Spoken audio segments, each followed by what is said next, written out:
വാതുറക്കാത്ത ഒരേ ഒരു സ്ഥലം ഏതാണ്? ആ പള്ളി. അതിനകത്തൊരു സംശയവുമില്ല. നമ്മളവിടെ മാത്രമേ നമ്മൾ ഭയങ്കര ഡീസൻ്റ് ആയി പോയോ എന്നൊരു ഭയങ്കര സംശയമുണ്ട്. അതായത് നമ്മളൊക്കെ വിചാരിക്കും നമുക്കൊന്ന് കൈ ഉയർത്തി പറയുന്നത്, കർത്താവിന് നന്ദി പറയുന്നത് ഏതാണ്ട് ധ്യാനഗുരുക്കന്മാരുടെ പുതിയ കണ്ടുപിടുത്തമാണ്. കൈയടിച്ച് പാടുന്നത് ഏതാണ്ട് ധ്യാനഗുരുക്കന്മാരുടെ കണ്ടുപിടുത്തമാണ്. എൻ്റെ പ്രിയപ്പെട്ട മക്കളെ, ഇതൊക്കെ വിശുദ്ധ ഗ്രന്ഥത്തിൽ എഴുതി ചേർത്തിരിക്കുന്നതാണ്. നിങ്ങൾക്ക് സമയം കിട്ടുന്ന പോലെ സങ്കീർത്തനം 150 ഒന്ന് വായിച്ചാൽ നിങ്ങൾക്ക് മനസ്സിലാകും. അതിനകത്ത് അതിൻ്റെ ശീർഷകം എങ്ങനെയാണ്? സർവ്വജീവജാലങ്ങളും കർത്താവിനെ സ്തുതിക്കുവിൻ. അതിനകത്ത് നിങ്ങൾ വിചാരിക്കും ഇവിടെ 3 പാട്ടുകാർ ഇവിടെയുണ്ട്. 3 പാട്ടുകാർ, നല്ല പാട്ടുകാരാണ്. അപ്പോൾ ഈ 3 പാട്ടുകാർ അവിടെ തൊണ്ട പൊട്ടി പാട്ട് പാടുന്നുണ്ട്. ഒരാൾ ഓർഗൻ കളിക്കുന്നുണ്ട്. ഞാനിവിടുന്ന് നിങ്ങളോട് കൈയടിക്കാനൊക്കെ പറയുന്നുണ്ട്. ഇതൊക്കെ ബൈബിളിൽ പറഞ്ഞിരിക്കുന്നതാണെന്നൊരു സംശയമുണ്ട്. സങ്കീർത്തനങ്ങൾ ദിവസം 150 അധ്യായത്തിൽ നമ്മളിങ്ങനെ വായിക്കുന്നു. 3-ാം തിരുവാക്യത്തിൽ കാഹളനാദത്തോടെ അവിടുത്തെ സ്തുതിക്കുവിൻ. അതായത് ഈ കാഹളം പാടുന്നത്, വീണ വീട്ടുന്നത്, ഓർഗൻ വായിക്കുന്നത്, അങ്ങനെയൊക്കെ അത് ബൈബിളിൽ പറഞ്ഞേക്കുന്നതാണ്. അങ്ങനെ നിങ്ങൾ കർത്താവിനെ സ്തുതിക്കണം. എന്നിട്ട് പറയാണ് വീണയും കിന്നരവും മീട്ടി അവിടുത്തെ സ്തുതിക്കുവിൻ. നമുക്ക് വീണയും കിന്നരവും ഇല്ലാത്തവിടെ നമുക്ക് നല്ലൊരു ഓർഗൺ ഉണ്ട്. അപ്പോൾ അതൊക്കെ വായിച്ച് നമുക്ക് കർത്താവിനെ സ്തുതിക്കണം. അതിനുശേഷം 5-ാം തിരുവാക്യത്തിൽ പറയാണ് കൈത്താളം കൊട്ടി അവിടുത്തെ സ്തുതിക്കുവിൻ. എന്താണ് ഈ കൈത്താളം കൊട്ടുക എന്ന് പറഞ്ഞാൽ? കൈയടിക്കുന്നതിനാണ് പറയുന്നത് കൈത്താളം കൊട്ടുക എന്ന് പറയുന്നത്. അപ്പോൾ ഈ കൈയടിക്കുക എന്നുള്ളത് ഏതോ ധ്യാനഗുരുവിന് ഏതോ ഒരു ബോധിവൃക്ഷത്തിൻ്റെ ചുവട്ടിൽ ധ്യാനിച്ചു കൊണ്ടിരുന്നപ്പം കിട്ടിയ ഒരു ഫ്രഷ് ഐഡിയ അല്ല ഈ കൈകൾ കൊട്ടി കർത്താവിനെ സ്തുതിക്കുക എന്ന് പറയുന്നത്. അപ്പോൾ നിങ്ങൾ നോക്കട്ടെ, ഈ സങ്കീർത്തനം 150 നമുക്കൊന്ന് പ്രാവർത്തികമാക്കാൻ പരിശ്രമിക്കാം. അപ്പം ഞാനിങ്ങനെ വായിക്കും, കൈത്താളം കൊട്ടി, ഞാനിങ്ങനെ വായിക്കും, തപ്പുകൊട്ടിയും നൃത്തമാടിയും അവിടുത്തെ സ്തുതിക്കുവിൻ, തന്ത്രികളും കുടലുകളും കൊണ്ട് അവിടുത്തെ സ്തുതിക്കുവിൻ, കൈത്താളം കൊട്ടി അവിടുത്തെ സ്തുതിക്കുവിൻ എന്ന് പറയുമ്പോൾ തന്നെ നിങ്ങൾ നന്നായിട്ട് കൈയടിച്ച് കർത്താവിന് നന്ദി പറഞ്ഞോണം. അവസാനം പറയുന്ന വാക്കിങ്ങനെയാണ് കൈത്താളം കൊട്ടി അവിടുത്തെ സ്തുതിക്കുവിൻ. അപ്പോൾ ഈ സങ്കീർത്തനം 150 പ്രാവർത്തികമാക്കിക്കൊണ്ട് നിങ്ങൾ നന്നായിട്ട് കൈയടിച്ചോണം. ചുമ്മാ ഒരു ശരാശരി ക്രിസ്ത്യാനി ഒരു കൊണാ സ്തുതിപ്പൊക്കെ ഉണ്ടല്ലോ, അതൊന്നും അല്ല. നമുക്ക് നന്നായിട്ട് കർത്താവിനെ സ്തുതിക്കണം. അപ്പോൾ ഞാൻ വായിക്കാൻ പോവാണ്. നിങ്ങൾ ഉച്ചത്തിൽ കൈയടിച്ചോണം. ഞാൻ വായിച്ച് നിർത്തി കഴിയുമ്പോഴത്തേന് അവസാനത്തെ വാക്ക് ഇങ്ങനെയാണ് കൈത്താളം കൊട്ടി അവിടുത്തെ സ്തുതിക്കണം. അന്നേരമാണ് നിങ്ങൾ കൈയടിക്കേണ്ടത്. റെഡിയല്ലേ? അപ്പോൾ നമുക്ക് കർത്താവിനെ ഒന്ന് സ്തുതിക്കാം. ബൈബിള് പറഞ്ഞതനുസരിച്ച് കാഹളനാദത്തോടെ അവിടുത്തെ സ്തുതിക്കുവിൻ, വീണയും കിന്നരയും മീട്ടി അവിടുത്തെ സ്തുതിക്കുവിൻ, തപ്പുകൊട്ടി നൃത്തമാടി അവിടുത്തെ സ്തുതിക്കുവിൻ, കൈത്താളം കൊട്ടി അവിടുത്തെ സ്തുതിക്കുവിൻ. എന്ത് രസം അത് കേൾക്കാൻ തന്നെ, നല്ല രസമല്ലേ? മതി, ഇനി നിർത്താൻ പറഞ്ഞില്ല. അതാണ് നമ്മൾ ശരിക്കും കൊണ്ട് ബൈബിളിൽ പറഞ്ഞ കാര്യങ്ങൾ അതുപോലെ നമ്മളിങ്ങനെ ചെയ്യുവാണെങ്കിൽ നമുക്ക് കൈയ്യടി നിർത്താനായിട്ട് തോന്നില്ല. അപ്പോൾ ഇടയ്ക്ക് ഞാനിങ്ങനെ സങ്കീർത്തനം 150ന്റെ 5 പ്രാവർത്തികമാക്കി നോക്കുന്ന കൈയ്യടിക്കാന്ന് പറഞ്ഞാൽ ഉടനെ കൈയ്യടിച്ച് കർത്താൻ നന്ദി പറഞ്ഞോണം. നിങ്ങൾ എൻ്റെ കൂടെയാണോ? ഉച്ചത്തിൽ പറഞ്ഞേ ഹല്ലേലൂയ, ഹല്ലേലൂയ. എൻ്റെ പ്രിയപ്പെട്ടവരെ, ദൈവാനുഗ്രഹത്തിലേക്കുള്ള വഴികൾ തേടി നടക്കുന്ന പഥികരാണ് നമ്മളെല്ലാവരും, അല്ലെ? ദൈവാനുഗ്രഹത്തിലേക്കുള്ള വഴികൾ, ദൈവാനുഗ്രഹത്തിൻ്റെ ഉറവിടമായിട്ട് മനുഷ്യരെ തേടി പോകുന്നവരുണ്ട്, ദൈവാനുഗ്രഹം തേടി സ്ഥലങ്ങൾ തേടി പോകുന്നവരുണ്ട്, ദൈവാനുഗ്രഹം തേടി ഒരുപക്ഷെ തീർത്ഥാടന കേന്ദ്രങ്ങൾ സന്ദർശിക്കുന്നവരുണ്ട്. നമ്മളിൽ എല്ലാവരിലും ദൈവാനുഗ്രഹം പ്രാപിക്കുവാനായിട്ടുള്ള ഒരു അദമ്യമായ ഒരാഗ്രഹമുണ്ട്. എനിക്കും നിങ്ങളിലുമെല്ലാം. ഒരുപക്ഷെ പച്ചിലകൾ പോലും അന്തിയുറങ്ങുന്ന ഈ ശീതരാവിൽ ഈ IMS അമ്മയുടെ പരിശുദ്ധമായ മണ്ണിലേക്ക് നിങ്ങൾ ഉറക്കവളച്ച് കടന്നു വന്നിരിക്കുന്നത് ഒരൊറ്റ ലക്ഷ്യത്തിന് വേണ്ടിയാണ്. ദൈവാനുഗ്രഹം പ്രാപിക്കണം. ദൈവാനുഗ്രഹത്തിന് വേണ്ടിയാണ് നിങ്ങൾ ഈ പരിശുദ്ധമായ മണ്ണിലേക്ക് കടന്നു വന്നിരിക്കുന്നത്. ഇനി വിശുദ്ധ ഗ്രന്ഥത്തിന്റെ വെളിച്ചത്തിൽ ദൈവാനുഗ്രഹത്തിന്റെ വിളനിലത്തിൽ എത്തിച്ചേരുവാനുള്ള വിശാലമായ വഴിത്താരകളിലേക്കാണ് ഞാൻ നിങ്ങളെ ഈ സായാഹ്നത്തിൽ കൂട്ടിക്കൊണ്ടുപോകുന്നത്. ദൈവാനുഗ്രഹം ലഭിക്കാൻ നമ്മൾ എന്ത് ചെയ്യണം? നമ്മളെയൊക്കെ ഭരിക്കുന്ന ഒരു കാര്യമുണ്ട് പ്രിയപ്പെട്ട സഹോദരങ്ങളെ. ഒരു 41 വിശ്വാസ പ്രമാണം ചൊല്ലിയ ദൈവാനുഗ്രഹം ഏതാണ്ട് ഇങ്ങ് വരുമെന്ന് ഇല്ല. തെറ്റിദ്ധരിക്കരുത്. ഒരു കഷ്ടപ്പാടും ഇല്ലാതെ നമ്മൾ റൂമിൽ കയറി ഇരുന്നിട്ട് കുറച്ച് ബൈബിള് വായിച്ചാൽ, അല്ലെങ്കിൽ നമ്മൾ തീർത്ഥാടന കേന്ദ്രങ്ങൾ സന്ദർശിച്ചാൽ സ്വർഗം സൗജന്യമായിട്ട് നൽകുന്ന ഒരു സമ്മാനമാണ് ഈ ദൈവാനുഗ്രഹമെന്ന് തെറ്റിദ്ധരിക്കുന്ന, പ്രോസ്പെരിറ്റി ഗോസ്പലുമായിട്ട് നടക്കുന്ന ഒത്തിരി പേരെ നമുക്ക് കണ്ടെത്താനായിട്ട് സാധിക്കും. സൂക്ഷിക്കണം. ഇത് സൗജന്യമായിട്ട് കിട്ടുന്ന ഒന്നല്ല, അതിനൊരു വില കൊടുക്കണം. ഇപ്പൊ നിങ്ങൾ ഇവിടെ വില കൊടുത്താണ് വന്നിരിക്കുന്നത്. ഈ ദേശത്തുള്ള ഈ ദേശം മുഴുവൻ കിടന്ന് ഉറങ്ങുവാണ്. അപ്പൊ നിങ്ങൾ ഉറക്കം അളച്ച് ഇവിടെ വന്നിരിക്കുന്ന വില കൊടുത്ത് ദൈവാനുഗ്രഹം പ്രാപിക്കാനുണ്ട്. ഇതുപോലെ വില കൊടുത്ത് നമ്മൾ ദൈവാനുഗ്രഹത്തിന് വേണ്ടി യാചിക്കണം. ദൈവാനുഗ്രഹത്തിലേക്കുള്ള ചില വഴികൾ നമുക്ക് ധ്യാനിക്കാം. ഈ ഒരു മണിക്കൂർ അല്ലെങ്കിൽ 1.25 മണിക്കൂർ ദൈവാനുഗ്രഹത്തിലേക്കുള്ള ചില കുറുക്കു വഴികൾ ഞാനങ്ങ് പറഞ്ഞു തരും. ദൈവാനുഗ്രഹത്തിലേക്ക്, അപ്പൊ ദൈവാനുഗ്രഹത്തിലേക്കുള്ള ഒന്നാമത്തെ വഴി നമുക്ക് പറഞ്ഞു തരുന്നത് ഉൽപ്പത്തിയുടെ പുസ്തകം 12-ാം അധ്യായം 1-ാം തിരുവാക്യമാണ്. ബൈബിൾ ആരെങ്കിലും കൊണ്ടുവന്നിട്ടുണ്ടോ? കൊണ്ടുവരാൻ സാധ്യതയില്ല. എല്ലാം കള്ളക്രിസ്ത്യാനികളൊന്നും ബൈബിളും ഇല്ലാതെ കയ്യും വീശി വന്നേക്കുമായിരിക്കും. ബൈബിൾ കൊണ്ടുവന്ന് ആരെങ്കിലും ഉണ്ടെന്ന് കൈവക്കാച്ച, ഞാൻ ശുശ്രൂഷയ്ക്ക് വന്നിട്ടുണ്ട്, ബൈബിൾ കൊണ്ടുവന്ന സമ്പൂർണ്ണ ബൈബിൾ കൊണ്ടുവന്നുള്ളവരുന്ന് ഒന്ന് ഉയർത്തിപ്പിടിക്കാവോ? ഒന്ന് ഉയർത്തിപ്പിടിക്കാവോ? സമ്പൂർണ്ണ ബൈബിൾ കൊണ്ടുവന്നവര് 1, 2, 2 പേര് വന്നിട്ടുണ്ട്. കർത്താവ് മറ്റേ ഇവിടെ നോഹയോട് പറഞ്ഞ പോലെ നോഹ ഒരു ഇത് നടത്തുന്നുണ്ടല്ലോ, ഒരു എന്താ പറയുന്നത്, ലേലം വിളി. കർത്താവ് 10 പേരുണ്ടെങ്കിൽ ഇവരെ നശിപ്പിക്കുവോ? 5 പേരുടെ നശിപ്പിക്കുവോ? ഈ 2 പേരുടെ പേരിൽ നിങ്ങൾക്കിന്ന് ദൈവാനുഗ്രഹം നൽകും. മക്കളെ, ഒരു കാര്യം, നിങ്ങൾ ആത്മീയ ശുശ്രൂഷകൾക്ക് പോയാൽ നിങ്ങൾ ബൈബിൾ കൊണ്ടു ചെല്ലണം. ഇതിനകത്ത് ഒറ്റ ഒരെണ്ണം മൊബൈൽ ഫോൺ കൊണ്ടുവരാതെ ഇല്ലാതെ കൊണ്ടുവന്നത് അതെങ്ങനെ കയ്യിലുണ്ടാവും? മൊബൈൽ ഫോൺ മറക്കില്ല. നമ്മളിങ്ങനെ ആത്മീയ ശുശ്രൂഷകൾക്ക് പോകുമ്പം നമ്മൾ വിശുദ്ധ ഗ്രന്ഥവുമായിട്ട് പോകണം. അതൊരു അനുഗ്രഹമാണ്. ദൈവം നിങ്ങളെ അനുഗ്രഹിക്കുക. ഈ സക്രാരിയിൽ ഇരിക്കുന്നത് മാംസമായ ദൈവമാണെങ്കിൽ ഇത് വചനമായ ദൈവമാണ്. നിങ്ങൾക്ക് തെളിയിച്ചു തരാൻ പറ്റുമോ? ഒറ്റയൊരു വചനത്തിന്റെ വെളിച്ചത്തിൽ ഇത് ദൈവമാണെന്ന് തെളിയിക്കാൻ പറ്റുമോ? ഒറ്റയൊരു വചനം എന്നോട് പറഞ്ഞാൽ മതി. ഇത് ദൈവമാണെന്ന് ഞാൻ പറയുവാണ്. നിങ്ങൾ ഒരൊറ്റ വചനം പറഞ്ഞിട്ട് തെളിയിച്ചാൽ മതി ഇത് ദൈവമാണെന്ന്. നിങ്ങൾക്കെല്ലാം ഞാൻ തുടങ്ങി വെച്ച് കഴിഞ്ഞാൽ നിങ്ങളിങ്ങനെ ആവർത്തിക്കും. യോഹന്നാൻ 1:1 ആദിയിൽ വചനമുണ്ടായിരുന്നു, വചനം ദൈവത്തോടു കൂടെ ആയിരുന്നു, വചനം തെളിയിച്ചു. ഇത് ദൈവമാണെന്ന് തെളിയിച്ചു. ഇനി ഞാൻ നിങ്ങൾക്ക് ഒരു challenge, let me challenge U. ഇന്നു വരെ നിങ്ങൾ പ്രാർത്ഥിച്ചിട്ട് കിട്ടാത്ത ഒരു അനുഗ്രഹം ഉണ്ടെന്ന് വിചാരിക്കുക. ഇന്നു വരെ നിങ്ങൾ പ്രാർത്ഥിച്ചു, തീർത്ഥാടന കേന്ദ്രങ്ങൾ സന്ദർശിച്ചു, കിട്ടാത്ത അനുഗ്രഹം ഉണ്ടെന്ന് നിങ്ങളങ്ങ് ചിന്തിക്കാം. ഇതുവരെ പ്രാർത്ഥന നടക്കുന്നില്ല. ഞാൻ നിങ്ങളെ ചലഞ്ച് ചെയ്യുവാണ്. 6 മാസം, ഇത് ചുമ്മാ ഒന്നുമല്ല, 1-2 മാസം ഒന്നുമല്ല, 1-2 ദിവസം, 6 മാസം നിങ്ങൾ എവിടെയൊക്കെ പോകുന്നുണ്ടോ അവിടെയെല്ലാം നിങ്ങൾ ഈ ബൈബിള്, അത് ബാഗിലാ ബൈബിൾ അവിടെ കിടക്കണം. നിങ്ങൾ പിക്നിക്കിന് പോകുന്നുണ്ടോ? ബൈബിൾ കയ്യിലുണ്ടാവണം. നിങ്ങൾ സ്കൂളിൽ പോകുന്നുണ്ടോ? ബൈബിൾ കയ്യിലുണ്ടാവണം. നിങ്ങൾ ദേവാലയത്തിൽ പോകുന്നുണ്ടോ? ബൈബിൾ കയ്യിലുണ്ടാവണം. അങ്ങനെ നിങ്ങൾ ബൈബിള് കയ്യിലെടുത്തിട്ട് 6 മാസം നിങ്ങൾ ബൈബിള് കൊണ്ട് നടന്ന് ധ്യാനിച്ച് പ്രാർത്ഥിച്ചിട്ടും നിങ്ങൾക്കൊരു അനുഗ്രഹം കിട്ടുന്നില്ലെങ്കിൽ എൻ്റെ അഡ്രസ്സ് ഞാൻ പറഞ്ഞുതരാം. എന്നെ തേടി അവിടെ വരണം. Jaison Narippara, Don Bosco junior seminary, Pathamuttam PO, Changanassery. Phone number അത് വേണ്ടല്ലേ? ഫോൺ നമ്പർ വേണ്ട. നിങ്ങൾ എന്നെ തേടി വരില്ല. ഈ വിശുദ്ധ ഗ്രന്ഥമെന്ന ഈ ചിമിഴ് നിങ്ങൾ കയ്യിലെടുത്തു കഴിഞ്ഞാൽ ഒരുപക്ഷെ അനുഗ്രഹം തരാൻ കഴിവില്ലാത്ത മനുഷ്യരുടെ പിന്നാലെ നിങ്ങൾ യാത്ര പോകില്ല. ആദിയിൽ വചനം ഉണ്ടായിരുന്നു, ഈ വചനം ദൈവമാണ്. അവിടെ നിങ്ങൾ ചലഞ്ചായിട്ട് ഏറ്റെടുത്തോ. ഒരു ചലഞ്ച്, 6 മാസം നിങ്ങൾ ഈ ബൈബിളും ചുമന്നുകൊണ്ട് നടന്നോ, നിങ്ങൾ ദൈവത്തിനൊരു വിലയിട്ടോ, ദൈവം നിങ്ങൾക്കൊരു വിലയിടും. ഉച്ചത്തിൽ പറഞ്ഞ ഹല്ലേലൂയ. നിങ്ങളിത് വിശ്വസിക്കുന്നുണ്ടോ? ഈ വചനം കയ്യിലെടുത്താൽ ദൈവം നിങ്ങളെ അനുഗ്രഹിക്കുമെന്ന് നിങ്ങൾ വിശ്വസിക്കുന്നുണ്ടോ? ഉണ്ടെങ്കിൽ സങ്കീർത്തനം 150:3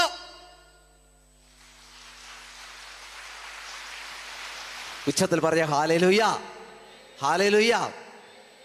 അപ്പോ നമ്മളെ ദൈവാനുഗ്രഹത്തിലേക്ക് കൊണ്ടുവരുന്ന ഒന്നാമത്തെ വഴി ഉൽപ്പത്തി 12:1 ബൈബിൾ ഉള്ളവർക്കെടുക്കാം.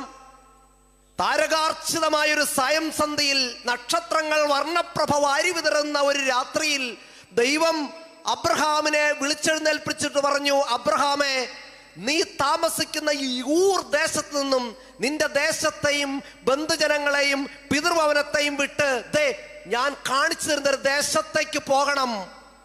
അവിടെ നിന്നെ ഞാൻ അനുഗ്രഹിക്കും. അവിടെ നീ ഒരു അനുഗ്രഹമായി മാറും. അതിനർത്ഥം ദൈവം പറയുന്നതനുസരിച്ചാൽ അവിടെ ദൈവാനുഗ്രഹത്തിന്റെ ഒരു പൂമുഖവാതിൽ ദൈവം നിനക്കായി തുറന്നു തരും. ദൈവം അബ്രഹാമിനോട് പറയാതെ പറഞ്ഞു വെക്കുകയാണ്, വരികൾക്കിടയിൽ നിന്ന് വായിച്ച് ഇരട്ട വര കൊണ്ട് അടയാളപ്പെടുത്തണം, ചങ്കിൽ നാരായം കൊണ്ട് എഴുതി വെക്കണം, അകതാരിൽ അമൃതമൊഴിയായിട്ട് സൂക്ഷിച്ചു വെക്കണം. അനുഗ്രഹങ്ങൾ താഴിട്ട് പൂട്ടി വെച്ചിരിക്കുന്ന കലവറയുടെ താക്കോലാണ് അനുസരണം.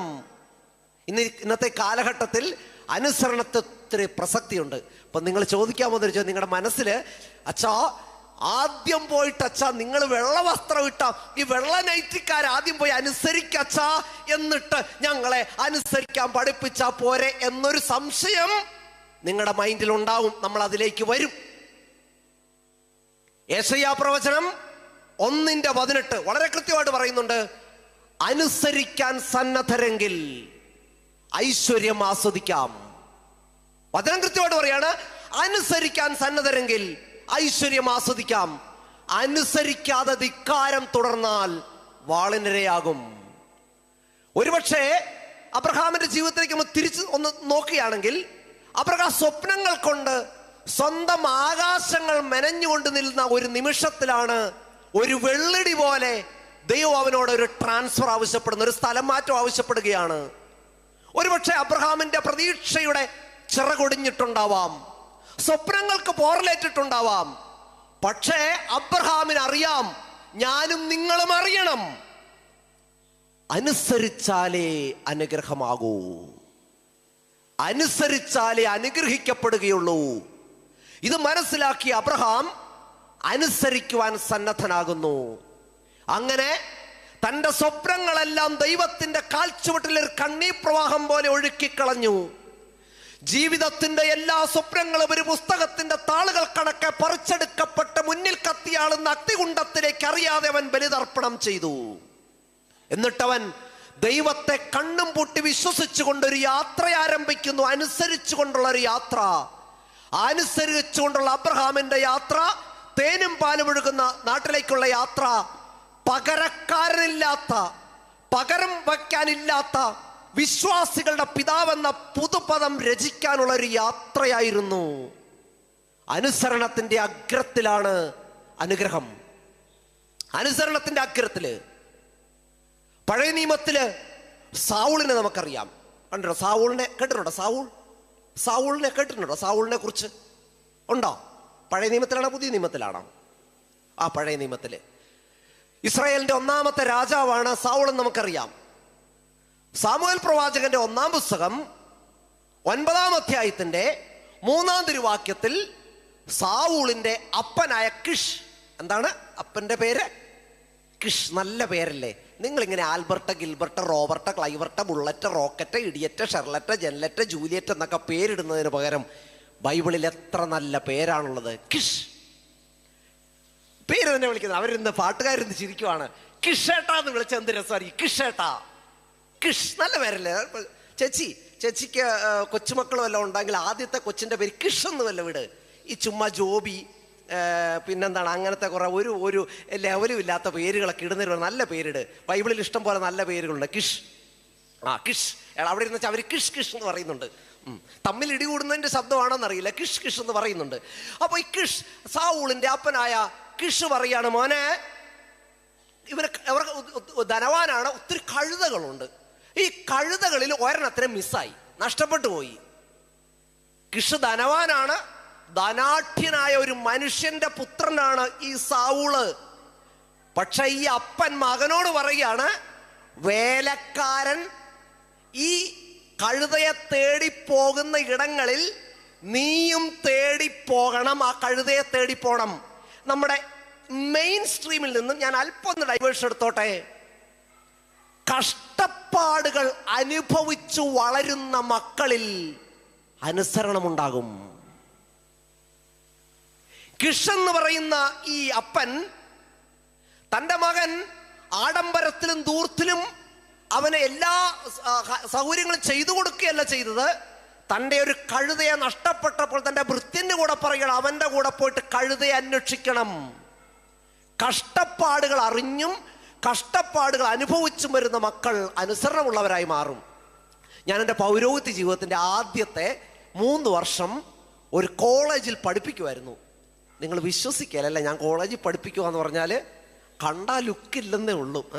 ഞാൻ കോളേജിൽ പഠിപ്പിക്കുമായിരുന്നു. അതൊക്കെ ഞാൻ വിട്ട്, അതൊക്കെ ഞാൻ വലിച്ചെറിഞ്ഞ്. കാരണം എന്താണെന്നറിയാം, വളരെ സിമ്പിളാണ്. 3.5 വർഷം ഞാൻ ഈ പിള്ളേരെ സ്കൂളിൽ പഠിപ്പിച്ച് ഷേക്സ്പിയർ പറഞ്ഞു കൊടുത്തു, വില്യം വേർഡ്സ്വർത്ത്, റോബർട്ട് ഫ്രോസ്റ്റ്, ഇങ്ങനെ എല്ലാം ഞാൻ പറഞ്ഞു കൊടുത്തു. പക്ഷെ വളരെ ദൗർഭാഗ്യകരമെന്ന് പറയട്ടെ, ഒരൊറ്റ കൊച്ചുപോലും ദൈവമേ എന്ന് വിളിക്കാൻ എൻ്റെ അധ്യാപന ശുശ്രൂഷ ഒരു കാരണമായില്ല. ഒരു ആദ്യ വെള്ളിയാഴ്ചയൊക്കെ വിശുദ്ധ കുർബാന നടത്തുമ്പം പിള്ളേരുടെ പുറകെ ഞാൻ ഓടി നടക്കുവാണ്, പള്ളിയിൽ പോടാ പള്ളിയിൽ പോടാ. അവസാനം ഈ ഷേക്സ്പിയറിനെയും വലിച്ചെറിഞ്ഞ് റോബർട്ട് ഫ്രോസ്റ്റിന്റെയും വില്യം വേർഡ്സ്വർത്തിന്റെയും കവിതകളും കവിതാ സമാഹാരങ്ങളൊക്കെ കുപ്പത്തൊട്ടിയിലേക്ക് വലിച്ചെറിഞ്ഞിട്ടൊരു 33 വയസ്സുകാരന്റെ ജീവിതം കയ്യിലെടുത്ത് കഴിഞ്ഞ 10 വർഷത്തോളമായിട്ട് ഇങ്ങനെ ഊരുതണ്ടി നടക്കുമ്പോ ആയിരങ്ങൾ മാനസാന്തരപ്പെടുന്നതും ആയിരങ്ങൾ എൻ്റെ കർത്താവെ എന്ന് വിളിക്കുന്നതും കൺമുമ്പിൽ കണ്ട ഒരു പുരോഹിതനാണ് ഞാൻ. കൈയടിച്ച് കർത്താവിന് നന്ദി പറഞ്ഞേ.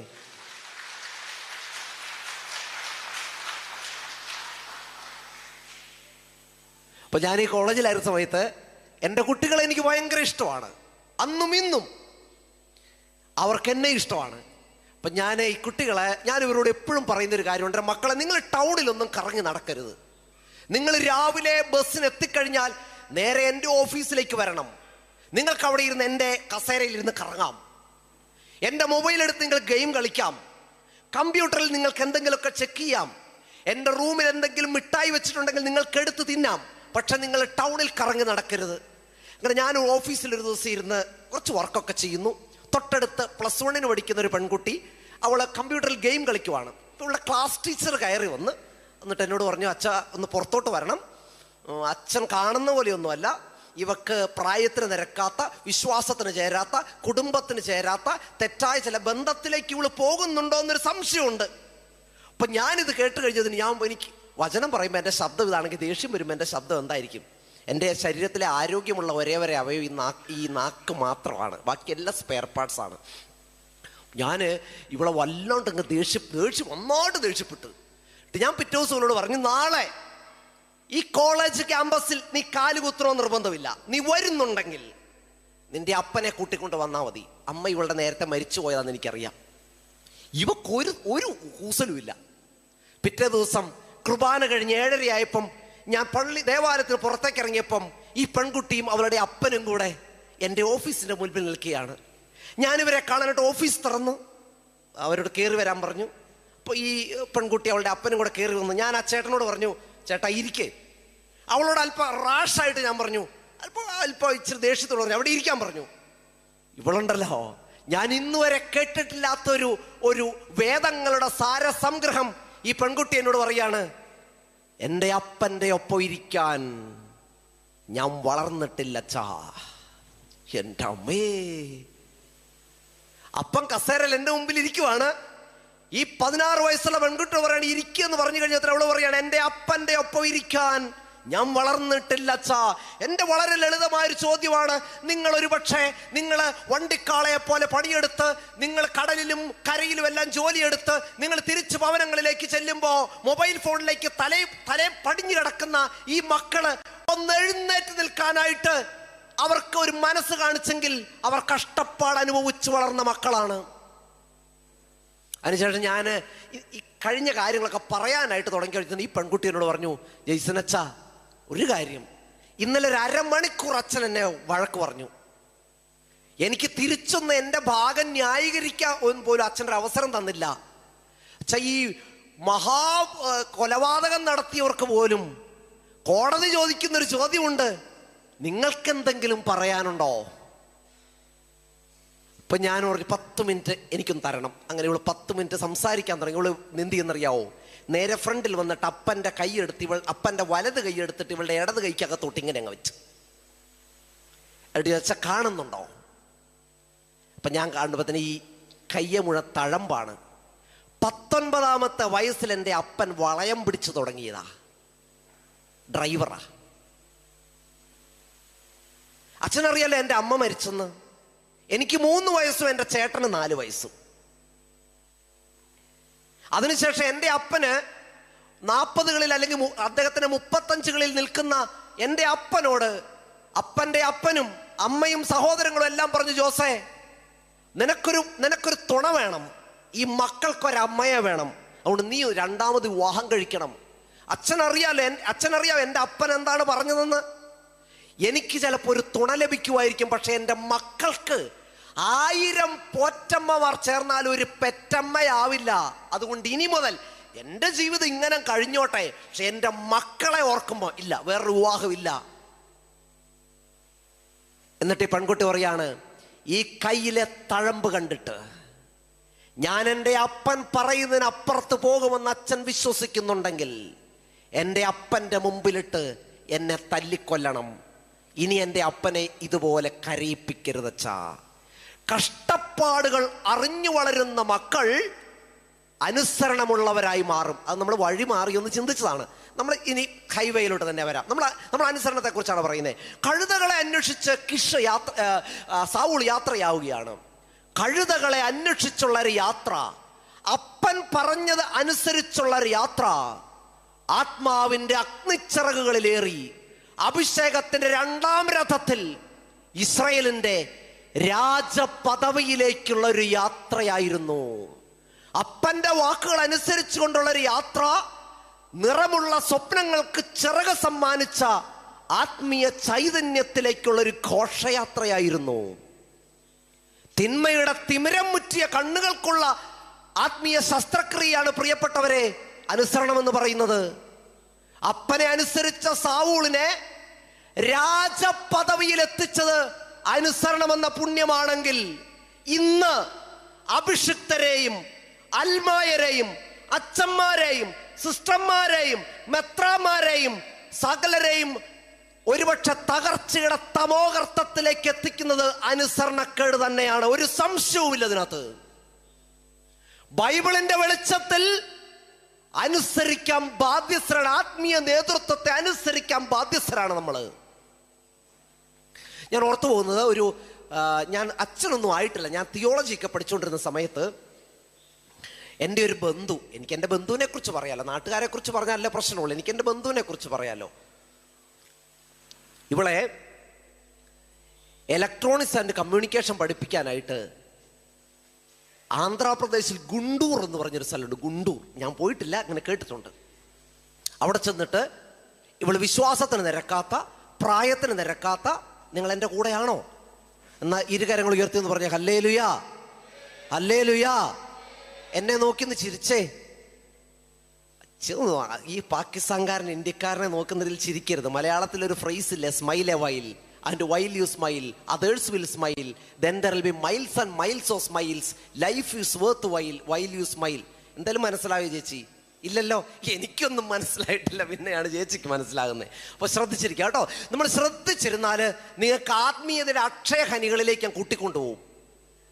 ഈ ദൈവാനുഗ്രഹം കിട്ടാനായിട്ട് നിങ്ങൾ വലിയ വലിയ കാര്യങ്ങളൊന്നും ചെയ്യണ്ട.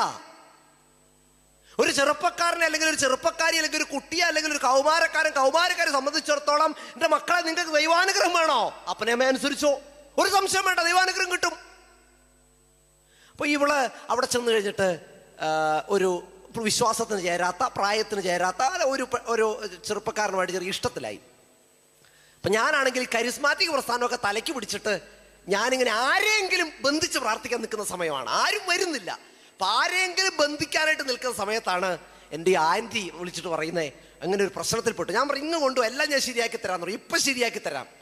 അങ്ങനെ ഞാൻ ആ സമയത്ത് ബാംഗ്ലൂർ ക്രിസ്തു ജ്യോതി കോളേജ്, ഞങ്ങളുടെ തിയോളഗേറ്റാണ്, അവിടെ ഈ ഇവിടെ കൊണ്ടുവന്നു. അപ്പം ഞാനവിടെ ഈ പാർലറിൽ കയറി കഴിഞ്ഞാൽ ഞാൻ കർട്ടനൊക്കെ അങ്ങ് അടച്ചു. ഇനി പ്രാർത്ഥനാ ശുശ്രൂഷയാണല്ലോ. ഇവളെന്ത് ചെയ്തെന്നറിയാവോ, ഈ ബൈബിൾ അങ്ങ് തുറന്നിട്ട് ഇവളങ്ങ് വെച്ചു. ഞാൻ പറഞ്ഞു, ദൈവമേ, എൻ്റെ റൂമിൽ വന്നപ്പോൾ തന്നെ ബൈബിൾ എടുത്തു. ഇനി ഞാനുമായിട്ട് സംസാരിച്ച് കഴിയുമ്പോഴത്തേന് ഇവള് മാനസാന്തരത്തിൻ്റെ 2ാം രഥത്തിൽ കയറി ഇവൾ വിശുദ്ധിയിലേക്ക് യാത്ര ചെയ്യുമെന്ന് ഞാൻ വിചാരിച്ചു.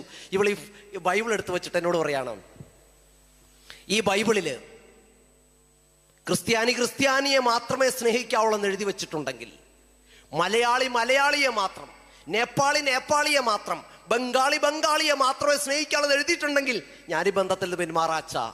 കിട്ടിയില്ല പണി, 8ന്റെ പണി, ഒടുക്കത്തെ പണി, നിരന്തരമായ പണി, പണിയോട് പണി, ഓടിച്ചിട്ട് പണി, മുട്ടം പണി, ചിമിട്ടം പണി, കേട്ടിട്ടില്ലേ? അപ്പൊ ഈ അമ്മ ഈ പെൺകുട്ടിയോട് പറയാണ്, എൻ്റെ മോളെ നമുക്ക് പറ്റാത്തതല്ലേ ഇത്. ഞാൻ അവനോട് പറഞ്ഞു, മോളെ എടി 26 വയസ്സ് വരെ നിന്നെ പട്ടിക്കും പൂച്ചയ്ക്കും പാറ്റയ്ക്കും പഴുതാരിക്കും പുഴുവിനും പരുന്തിനും കൊടുക്കാൻ നിന്നെ വളർത്തിയില്ലേ? എടി ഒന്നുമില്ല, നിനക്ക് 26 വർഷം ചോറ് തന്നില്ലേടി? നിന്റെ ഉറക്കമൊഴിഞ്ഞ രാത്രികളിൽ നിനക്ക് കൂട്ടിനിരുന്നില്ലേ? ഇവള് പറയാണ്, പെറ്റിട്ടാ നോക്കാൻ പഠിക്കണമെന്ന്. നമ്മൾ ചേട്ടാ ഉത്തരം മുട്ടിപ്പോയി, പെറ്റിട്ടാ നോക്കാൻ പഠിക്കണമെന്ന്. സാരം ഒരു രക്ഷയില്ല, ഇത് തലയ്ക്ക് പിടിച്ചതിന് രക്ഷയില്ല. അപ്പോൾ അവസാനം ഇവള്, ഞാൻ പറഞ്ഞു, ഇപ്പൊ സർപ്പത്തെ പോലെ ചീറ്റുന്ന മോളെ നീ ഒരിക്കൽ തിരിച്ചു വരും ചേരപ്പാമ്പായിട്ട്. അപ്പൊ ഇവള് പറയാണ്, അങ്ങനെ വരുന്നതിനേക്കാൾ നല്ലത് ഞാനൊരു പിച്ചച്ചട്ടി എടുത്ത് തെരുവിലൂടെ ഭിക്ഷയെടുക്കുന്നതല്ലേ എന്ന്. എന്നെ ശ്രമിക്കുന്ന പ്രിയപ്പെട്ട കൗമാരക്കാരി, ചെറുപ്പക്കാരി, രക്തത്തിളപ്പിലും പ്രായത്തിന്റെ തിളപ്പിലും ഒക്കെ നമുക്കിങ്ങനെ വെല്ലുവിളിക്കാൻ അടിസ്ഥാനമില്ലാത്ത, ബേസ് ഇല്ലാത്ത, മനസാക്ഷിയില്ലാത്ത, കണ്ണിച്ചോരയില്ലാത്ത വെല്ലുവിളികൾ നമുക്ക് നടത്താം.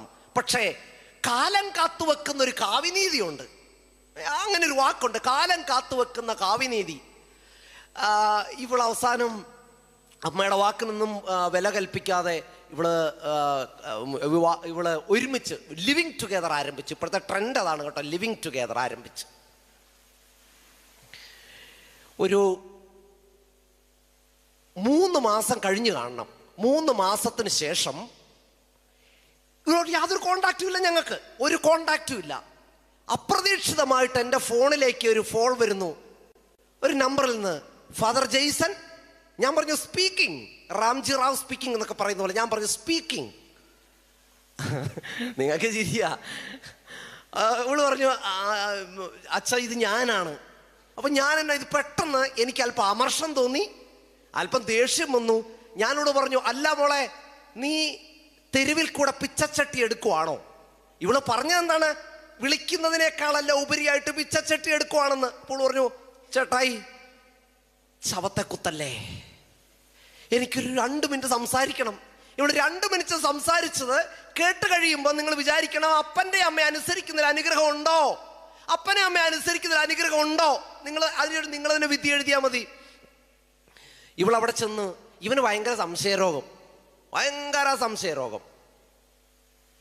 ശരി, ഇവളെ ജോലിക്ക് വിടാതായി. പിന്നെ ഇവന് മർദ്ദനമുറകൾ ആരംഭിച്ചു. നല്ല രസമാണ് ഇവന്റെ മർദ്ദനമുറകൾ കേട്ടാല്. ഇവള് ഗർഭിണിയായി, കൊച്ചിന് വയറ്റിൽ അനക്കം ഉണ്ടോന്നറിയാൻ തവിക്കണ വെച്ചിട്ട് കുത്തി നോക്കും. നല്ലതല്ലേ? നല്ല ഭർത്താവ്. പിന്നെ സിഗരറ്റ് കത്തിച്ചിട്ട് മൂക്കിന്റെ എവിടെയൊക്കെ ദ്വാരമുണ്ട് അവിടെ കുത്തിക്കയറ്റി വെക്കുക. നല്ല ഭർത്താവ്, സ്നേഹമുള്ള ഭർത്താവ്. മദ്യം ഒഴിച്ചു കൊടുക്കുക വായിലോട്ട്. സനി ഇവളൊരു മടുത്തിട്ട് എന്നെ വിളിക്കുന്നൊരു 2-3 ആഴ്ച മുമ്പ്, ഇവക്കാകെ അറിയാവുന്ന അമ്മയുടെ ഫോൺ നമ്പറാണ്. അമ്മയുടെ ഫോൺ നമ്പർ എടുത്തിട്ട് ഈ ഫ്ലാറ്റിന്റെ തൊട്ട് താഴെ വിറക് വിൽക്കുന്ന ഒരു ചേച്ചിയുണ്ട്, മലയാളിയാ. ഈ ചേച്ചിയുടെ ഇന്ന് ഫോൺ വിളിച്ചിട്ട്, ഈ ഫോൺ വിളിക്കാനായിട്ട് ഇവള് ഫോൺ എടുത്തു. ആ സമയത്ത് പുറത്തേക്ക് പോയ ഇവളുടെ ഹസ്ബൻഡ് തിരിച്ചു വന്ന് അവളോട് പറഞ്ഞു, ഇത് കണ്ടപ്പത്തിന് ആരെ ഫോൺ വിളിക്കരുതെന്നാ പറഞ്ഞത്, പ്രത്യേകിച്ച് എന്നെ, ആ വെള്ളക്കുപ്പായക്കാരനെ ഒരു കാരണവശാലും വിളിക്കരുതെന്നാ പറഞ്ഞേക്കുന്നത്. അപ്പൊ ഇവളോട് പറഞ്ഞു ഫോൺ തിരിച്ചു കൊടുക്കാൻ പറഞ്ഞു. ഫോൺ തിരിച്ചു കൊടുത്തു. ഇവളുടെ ഹസ്ബൻഡ് ഒരു 3 വിറക് കഷ്ണം ഇങ്ങ് മേടിച്ചു. നിങ്ങൾ വിചാരിക്കും അല്ലേ തല്ലിക്കൊല്ലാനായിരിക്കും, അല്ലേ? അല്ല, വെള്ളം കുടിച്ചിട്ട് ബാക്കി പറയാം. സസ്പെൻസ് ആയിട്ടിരിക്കട്ടെ. ഇങ്ങനെയൊക്കെയല്ലേ നമ്മൾ സിനിമയിലൊക്കെ സസ്പെൻസ് കൊണ്ടുപോയി വെക്കുന്നത്, ഇങ്ങനെയല്ലേ? സീരിയലിന്റെ ഒക്കെ സസ്പെൻസ് ഇങ്ങനെയാണ്. ആ ചേച്ചി കണ്ട് അവിടെ ഇരുന്ന് ഇങ്ങനെ കൈതിരുമാണ്, എന്ത് സംഭവിക്കും.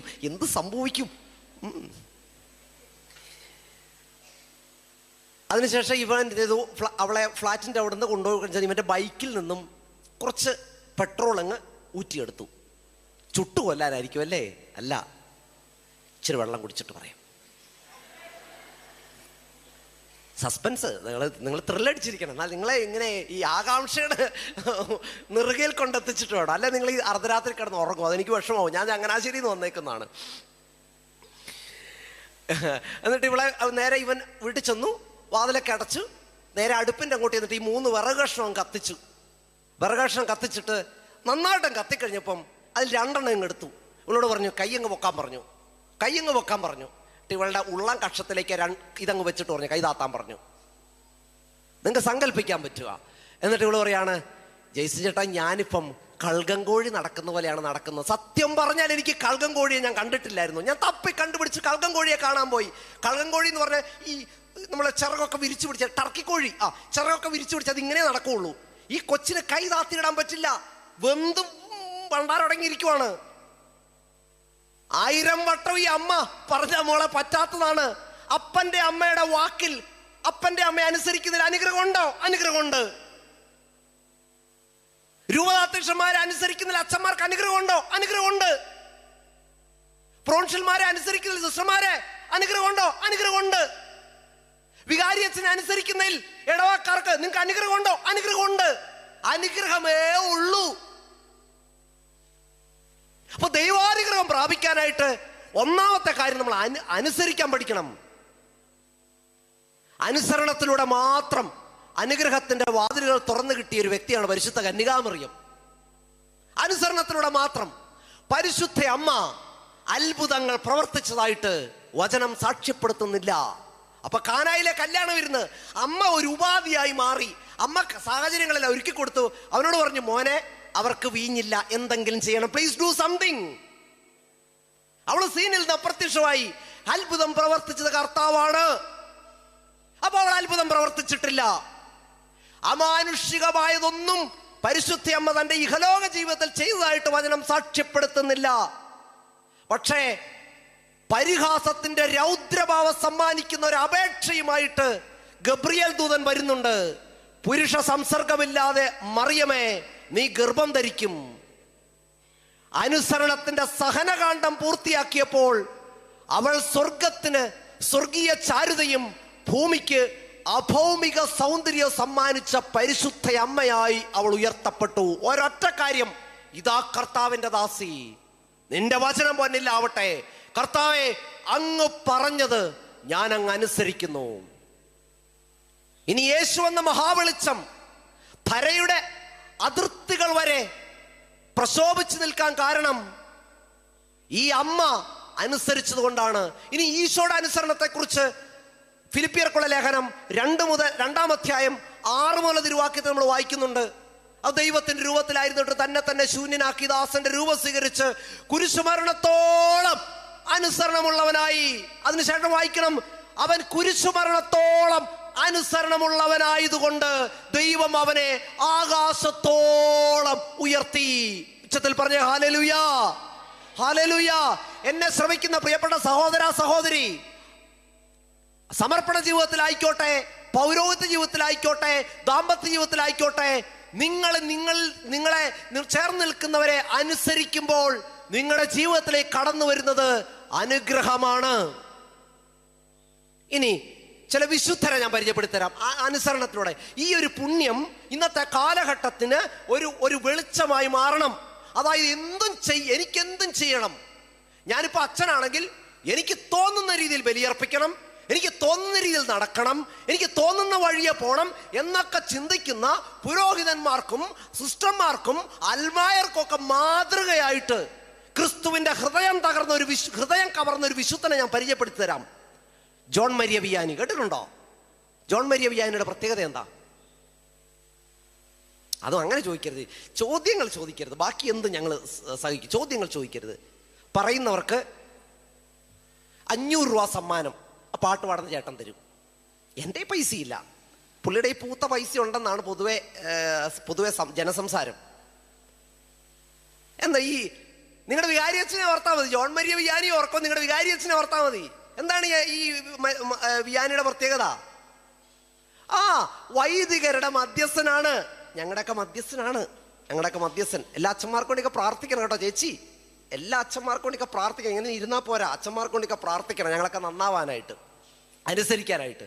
ഇപ്പൊ ജോൺ മരിയ വിയാനി ക്രിസ്തുവിന്റെ ഹൃദയം കവർന്ന ഒരു വിശുദ്ധനാണ്. ഈ ജോൺ മരിയ വിയാനി നമുക്കറിയാം, ഇദ്ദേഹത്തെ കുറിച്ച് നമുക്ക് ആകെ പറയാൻ പറ്റുന്നത് മണ്ടന്മാരിൽ മിടുക്കൻ. ഇദ്ദേഹത്തെ നമുക്ക് ആകെ കൊടുക്കാൻ പറ്റുന്ന ഒരു വിശേഷണം മണ്ടന്മാരിൽ മിടുക്കൻ.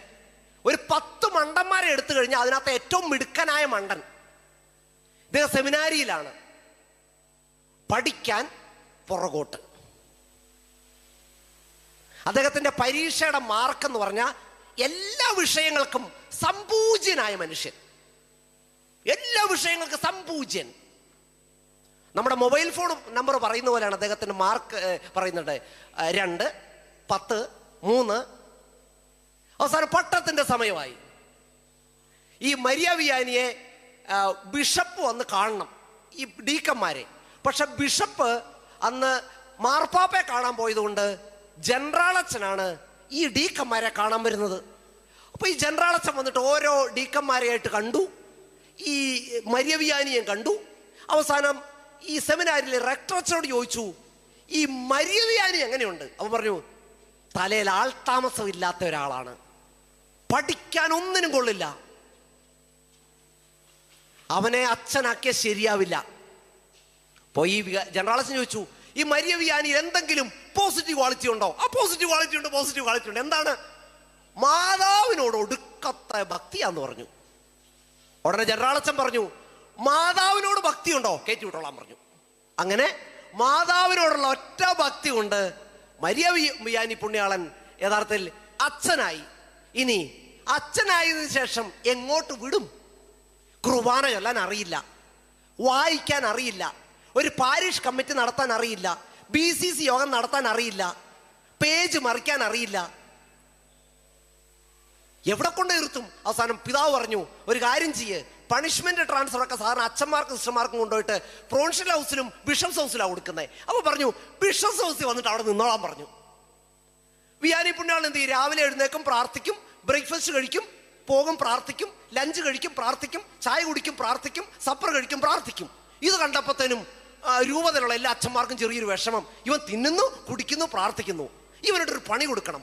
അവരിങ്ങനെ എന്ത് പണി കൊടുക്കണമെന്ന് ആലോചിച്ചിരുന്ന സമയത്താണ് അങ്ങ് ഫ്രാൻസിൽ ആഴ്സ് എന്ന് പറയുന്ന ഒരു ഒരു ഒരു കുഗ്രാമമുണ്ട്. അവിടെ ഒരു പള്ളിയുണ്ട്.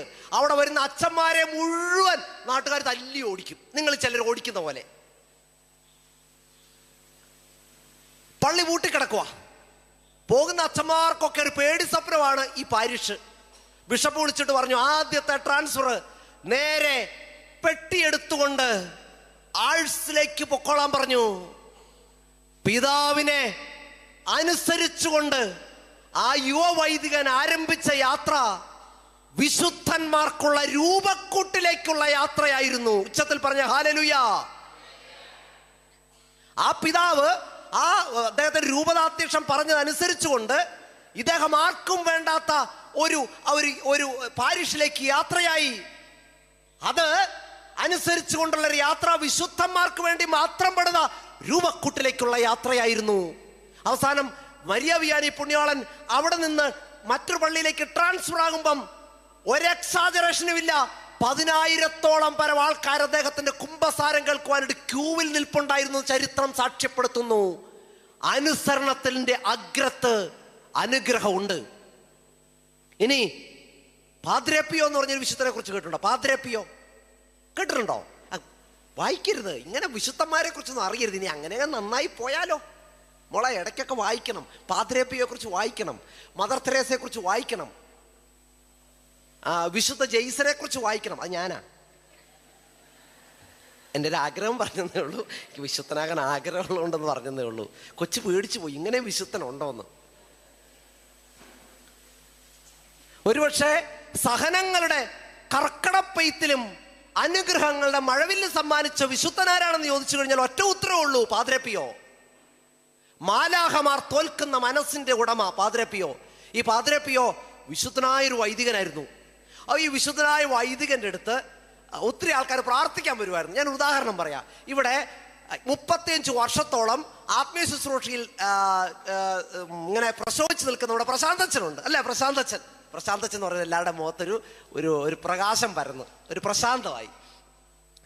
ഈ ശുശ്രൂഷ കഴിഞ്ഞിട്ട് ഞാനും പ്രശാന്തച്ഛനും 2 സൈഡിൽ വന്ന് നിൽക്കുവാണ്. എന്നിട്ട് ഞാൻ ഇവിടെ വന്ന് വെച്ച് ജോഷിയച്ഛൻ അങ്ങ് അനൗൺസ് ചെയ്തു, നിങ്ങൾക്ക് ഈ 2 അച്ഛന്മാരിൽ ആരുടെ അടുത്ത് പോലും അനുഗ്രഹത്തിന് പോകാം. പിന്നെ സത്യമോ നിങ്ങൾ എന്നോട് പറയാവുള്ളൂ, സത്യമോ പറയാവുള്ളൂ. എന്നെ പ്രസാദിപ്പിക്കാനായിട്ട് പറയരുത്, ചുമ്മാ പഞ്ചാര വാക്ക് പറയരുത്. നിങ്ങൾക്ക് അങ്ങനെ ഒരു ഓപ്ഷൻ കിട്ടിയാൽ 3 അച്ഛന്മാരെ അങ്ങ് നിർത്താം. വട്ടായച്ചൻ നിപ്പുണ്ട്, പ്രശാന്ത് അച്ഛൻ നിപ്പുണ്ട്, ഞാനിവിടെ നിപ്പുണ്ട്.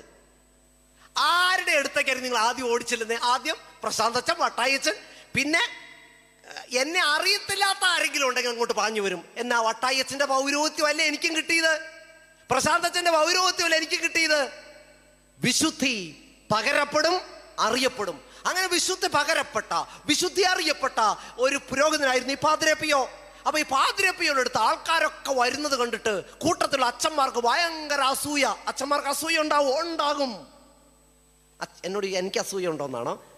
ഞാൻ ഉത്തരം പറയില്ല. അങ്ങനെ എൻ്റെ പാവം കെട്ട് സൂചിക്കണ്ട. അപ്പൊ ഈ അച്ഛനെ എന്ത് ചെയ്തു? ഈ പാദ്രി പിയോ അച്ഛനെ ഇവരെല്ലാരും കൂടി ഇല്ലാ കഥകൾ പറഞ്ഞിട്ട് ആദ്യം തന്നെ അച്ഛനോട് പറഞ്ഞു, ഇനി അച്ഛൻ്റെ കുർബാനയ്ക്ക് ആൾക്കാരിങ്ങനെ ഇഷ്ടംപോലെ ഇടിച്ചു കുത്തി വരും അച്ഛൻ്റെ കുർബാനയിൽ പങ്കെടുക്കാൻ. കാരണം അനുഗ്രഹങ്ങൾ അഭിഷേകോടെ ഉണ്ടാവും. അപ്പൊ ആദ്യം തന്നെ റോമിൽ നിന്നൊരു ഓർഡർ കിട്ടി, ഇനി പാദ്രി പിയോ അച്ഛൻ പരസ്യമായിട്ട് കുർബാന ചൊല്ലാൻ പാടില്ല. അപ്പൊ പാദ്രി പിയോ ഈ ആജ്ഞ കയ്യിൽ കിട്ടിയപ്പോൾ പറഞ്ഞെന്താണെന്നറിയാവോ? ഐ ഒബേ, ഞാൻ അനുസരിക്കുന്നു. അതിനുശേഷം അച്ഛനെ പരസ്യമായിട്ട് കുർബാനയിൽ നിന്ന് വിലക്കിയല്ലോ. ഇനി അച്ഛൻ ഈ കുമ്പസാരം കേൾക്കുന്നുണ്ട്. അപ്പൊ ആൾക്കാർ കുമ്പസാരിക്കാനാണ് അച്ഛൻ്റെ അടുത്തോട്ട് ഓടി. അപ്പൊ അടുത്ത പണി അങ്ങ് വെച്ചു കൊടുത്തു, അച്ഛൻ ഇനി കുമ്പസാരം കേൾക്കാൻ പാടില്ല. പാദ്രി പിയോ അച്ഛൻ പറഞ്ഞു ഐ ഒബേ, ഞാൻ അനുസരിക്കുന്നു. അതിനുശേഷം അച്ഛനെ ഇങ്ങനെ, അച്ഛൻ 1ാമത്തെ നിലയിലാണ് അച്ഛൻ്റെ താമസം. അപ്പൊ ആൾക്കാരിങ്ങനെ അച്ഛൻ്റെ തലവട്ടം കാണാനായിട്ട് വന്ന് നിൽക്കുമ്പോൾ അച്ഛൻ ഇങ്ങനെ ആശീർവാദം കൊടുക്കും. അപ്പോ അടുത്ത പണി വെച്ചു കൊടുത്തു, അച്ഛൻ അവിടുന്ന് ഒരു ഒറ്റ സ്ഥലം മാറ്റമാണ്, നേരെ ഒരു മലമുകളിലേക്ക്.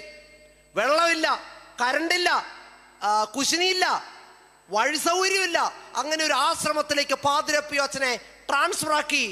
ട്രാൻസ്ഫർ ഓർഡർ കയ്യിൽ കിട്ടിയപ്പം പാദ്രി പിയോ അച്ഛൻ പറഞ്ഞു ഐ ഒബേ, ഞാൻ അനുസരിക്കുന്നു. അങ്ങനെ ഏകദേശം 4, 5, 6, 7 വർഷത്തോളം അച്ഛനോട് ഒറ്റയ്ക്ക് ഒരു ഏകാന്തവാസം. അവസാനം അച്ഛൻ നിരപരാധിയാണെന്ന് തെളിഞ്ഞിട്ട് അച്ഛനോട് തിരിച്ച് താൻ വസിച്ചിരുന്ന ആശ്രമത്തിലേക്ക് വന്നു. ആശ്രമത്തിലേക്ക് വരാൻ ഒരു ഓർഡർ കൊടുത്തു. പാദ്രി പിയോ അച്ഛൻ പറഞ്ഞു ഐ ഒബേ. അങ്ങനെ അനുസരിച്ചുകൊണ്ട് താഴെ വന്നിട്ട് അച്ഛൻ ആദ്യത്തെ ഒരു കുർബാന ചൊല്ലി. തന്റെ വിലക്കിന് ശേഷം പരസ്യമായിട്ട് വിശുദ്ധ കുർബാന ചൊല്ലുന്നതിന് വിലക്ക് കിട്ടിയതിന് ശേഷം ചൊല്ലി ആദ്യത്തെ കുർബാനയിലാണ് പ്രിയപ്പെട്ടവരെ പാദ്രി പിയോ അച്ഛന് പഞ്ചക്ഷതമുണ്ടായത്. അനുസരണത്തിന്റെ അഗ്രത്തിലെ അനുഗ്രഹമുണ്ടാവൂ. ഇനി എൻ്റെ സഭയുടെ സ്ഥാപകനെ കുറിച്ച് പറഞ്ഞില്ലെങ്കിൽ ഭയങ്കര വിഷമമാവും. ഡോൺ ബോസ്കോ എന്ന് കേട്ടോ? ഡോൺ ബോസ്കോ കേട്ടിട്ടുണ്ടോ? എനിക്ക് സന്തോഷമായി. ഒരു വിശുദ്ധനെങ്കിലും, ചിലപ്പോൾ ആ കൊച്ചു എന്നെ പ്രസാദിപ്പിക്കാൻ പറഞ്ഞതായിരിക്കും. എല്ലാ പ്രാവശ്യം ചോദ്യം ചോദിക്കുമ്പോൾ അച്ഛൻ നോ പറഞ്ഞുകൊണ്ട്. ഡോൺ ബോസ്കോ എൻ്റെ സഭയുടെ സ്ഥാപകനാണ്. ഡോൺ ബോസ്കോ പുണ്യവാളൻ, നല്ല വിശുദ്ധനാട്ടോ. ഡോൺ ബോസ്കോ തൻ്റെ സഭ സ്ഥാപിച്ചപ്പം പെട്ടെന്നുണ്ട്. ഡോൺ ബോസ്കോയുടെ സഭയുടെ ഒരു പ്രത്യേകത, ഞാൻ ആയതുകൊണ്ട് പറയുന്നതല്ല, ഞാൻ ആ സഭയിൽ അംഗമായതുകൊണ്ട് പറയുന്നതല്ല. ഒരു 100 വർഷങ്ങൾ കൊണ്ട് 135 രാജ്യങ്ങൾ, ഏകദേശം 20,000-ൽ പരം അംഗങ്ങൾ. ഇന്ന് ലോകത്തിലെ ഏറ്റവും കൂടുതൽ അച്ഛന്മാരുള്ള സഭ ഏതാന്ന് ചോദിച്ചു കഴിഞ്ഞാൽ ഞങ്ങളുടെ സഭയാ. 15,000 അച്ഛന്മാരും അതിന് അംഗങ്ങൾ ഏതാണ്ട് 20,000-ഓളം ആൾക്കാർ. അപ്പോൾ ഇങ്ങനെ ശരിക്കും ഈ കോൺഗ്രിഗേഷൻ പച്ച പിടിച്ച് ഒരു വടവൃക്ഷമായിട്ട് വളരുന്ന സമയത്ത് അന്നത്തെ പിതാവ്, ഇറ്റലിയുടെ ടൂറിനിലെ ബിഷപ്പ് ഗസ്താൾഡി പിതാവ് ഡോൺ ബോസ്കോ പുണ്യവാളനെ തെറ്റിദ്ധരിച്ചു. പിതാവിനോട് പരസ്യമായിട്ട് മാപ്പ് പറയണമെന്ന് പിതാവ് നിർബന്ധം പിടിച്ചു. ഡോൺ ബോസ്കോ വളരെ വിഷമിച്ച് തൻ്റെ സ്റ്റുഡൻസിൻ്റെ അടുത്തും അച്ഛന്മാരുടെ അടുത്ത് വന്നിട്ട് പറഞ്ഞു ഞാനൊരു തെറ്റും ചെയ്തിട്ടില്ല. അപ്പോ ഡോൺ ബോസ്കോ വിഷമിക്കുന്ന കണ്ടിട്ട് ഡോൺ ബോസ്കോയുടെ കൂടത്തിലുള്ള എല്ലാവരും പറഞ്ഞു, ഡോൺ ബോസ്കോ ഒരു കാരണവശാലും മാപ്പ് പറയല്, അങ്ങനെ പിതാവ് സൂഹിക്കണ്ട. നമ്മള് ഇത്രയും പെട്ടെന്ന് വളർന്ന് ഇത്ര അച്ഛന്മാര് ഡോൺ ബോസ്കോയുടെ പുറകിലുണ്ട്, നമുക്ക് ഇത്ര പള്ളികളുണ്ട്, നമുക്ക് ഇത്ര സ്ഥാപനങ്ങളുണ്ട്, ഇത്ര ചെറുപ്പക്കാർ നമ്മുടെ കൂടെയുണ്ട്. ഡോൺ ബോസ്കോ പറയണ്ട, ഡോൺ ബോസ്കോ മാപ്പ് പറയണ്ട. ഡോൺ ബോസ്കോ എന്ത് ചെയ്യുന്നറിയാ? പിറ്റേ ദിവസം ഇവരുടെ എല്ലാം വാക്കുകളെ അവഗണിച്ചുകൊണ്ട് പിതാവ് ആവശ്യപ്പെട്ട രേഖയും എടുത്തുകൊണ്ട് ഗസ്താൾഡി പിതാവിന്റെ കാൽ ചുവട്ടിൽ കമിഴ്ന്നു വീണു. ആ കമിഴ്ന്നു വീണൽ യുവജനങ്ങളുടെ മധ്യസ്ഥനായ വിശുദ്ധ ജോൺ ബോസ്കോയായിട്ട് ഉയർത്തപ്പെടാനുള്ള ഒരു വാഴ്ത്തായിരുന്നത്. ഉച്ചത്തിൽ പറഞ്ഞ ഹല്ലേലൂയ, ഹല്ലേലൂയ. ഇനി അനുസരണത്തിലൂടെ സംഖ്യയുടെ പുസ്തകം 16-ാം അധ്യായത്തിന് 1-ാം തിരുവാക്യം. ഇത് വളരെ പ്രധാനപ്പെട്ടതാണ്. നിങ്ങൾ കാലത്തിന്റെ ചുവരെഴുത്തുകൾ അറിഞ്ഞോണം. അതായത് നമ്മൾ കാണുന്നത് മോശ 430 വർഷത്തെ അടിമത്തത്തിന് ശേഷം മോശയുടെ നേതൃത്വത്തിൽ ഒരു 6 ലക്ഷത്തോളം വരുന്ന പുരുഷന്മാരെന്നാണ് ബൈബിളിൽ എഴുതിയേക്കുന്നത്. 6 ലക്ഷത്തോളം വരുന്ന പുരുഷന്മാരെന്ന് പറഞ്ഞാൽ ഒരു പുരുഷന് ഒരു സ്ത്രീ വെച്ച് കണക്കാക്കുക, ഒരു ഭാര്യ വെച്ച്. 6 × 2 12 ലക്ഷം. അവർക്കൊരു 3 മക്കളെ വെച്ച് കണക്കാക്ക്.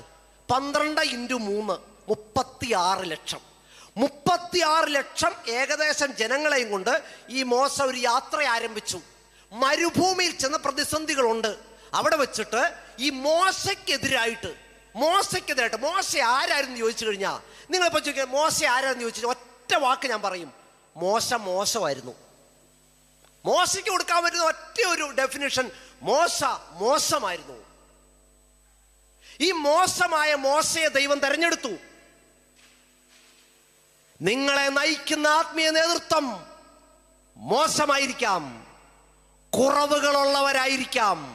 മോശയെ പോലെ ഇവരെന്ത് മോശയ്ക്കെതിരായിട്ട് പിറുപിറുത്തു. ഇങ്ങനെയാണ് വായിക്കുന്നത്. പ്രസിദ്ധരായ 250 പേര്, കോറഹ്, ദാത്താൻ, അബീറാം എന്നൊക്കെ പറയുന്ന പ്രശസ്തരായ ആൾക്കാരും 250 പേരും മോശയെ എതിർത്തു. മോശ അവരോട് പറഞ്ഞു, നിങ്ങൾ എതിർക്കണ്ട, നമുക്ക് സംസാരിക്കാം, സമവായം, നമുക്ക് സംസാരിക്കാന്നേ. അവരോട് ഞങ്ങൾ വരില്ല. ഇന്നത്തെ കാലഘട്ടത്തിൽ നിങ്ങൾ വായിച്ചെടുക്കണം, ഇത് തന്നെയാണ് സംഭവിക്കുന്നത്. നമുക്ക് സമവായത്തിലുള്ള പ്രശ്നം പരിഹരിക്കാം. കേട്ടില്ല. അവരോട് ഞങ്ങൾ വരില്ല. നിങ്ങൾക്കറിയാവോ, ഈ 16-ാം അധ്യായത്തിന്റെ അവസാനം നിങ്ങൾ വീട്ടിൽ പോയി വായിച്ചു നോക്കണം. ഏകദേശം എതിർത്ത് നിന്ന 15,000 വിമതന്മാരെ ഭൂമി പിളർന്ന് ദൈവം വധിച്ചു കളഞ്ഞു. നമ്മുടെയൊക്കെ അഭിഷേകത്തിന് മുകളിൽ വാള് തൂങ്ങിക്കിടപ്പുണ്ട്, ഭൂമി പിളർന്നിരിപ്പുണ്ട്. അനുസരണക്കേട് കാണിക്കുന്ന ധിക്കാരികളായിട്ടുള്ള ആൾക്കാരൊക്കെ വിഴുങ്ങിക്കളയാൻ. അപ്പോ അനുസരണത്തിന്റെ അഗ്രത്തിൽ അനുഗ്രഹമുണ്ട്. 2 അനുസരണം. 2 ദൈവാനുഗ്രഹത്തിലേക്കുള്ള രണ്ടാമത്തെ വഴി ഉൽപ്പത്തി 4:7. 1 ഉൽപ്പത്തി 12:1 അനുഗ്രഹത്തിലേക്കുള്ള രണ്ടാമത്തെ വഴി പറഞ്ഞു തരുന്നത് ഉൽപ്പത്തി 4:7. ആ വചനം ആർക്കെങ്കിലും അറിയാവോ? നോക്കട്ടെ, നിങ്ങൾക്ക് അറിയാവോ ഒന്ന്? നിങ്ങൾ എൻ്റെ കൂടെ ആണോ? ബ്രദറെ, നമുക്ക് ഒന്ന് എഴുന്നേറ്റ് നിന്നൊരു പാട്ടൊക്കെ പാടണം കേട്ടോ. ഒന്ന് എഴുന്നേറ്റ് നിന്നേ, നിങ്ങൾ മടുത്ത് ഒന്ന് എഴുന്നേറ്റ് നിന്നേ.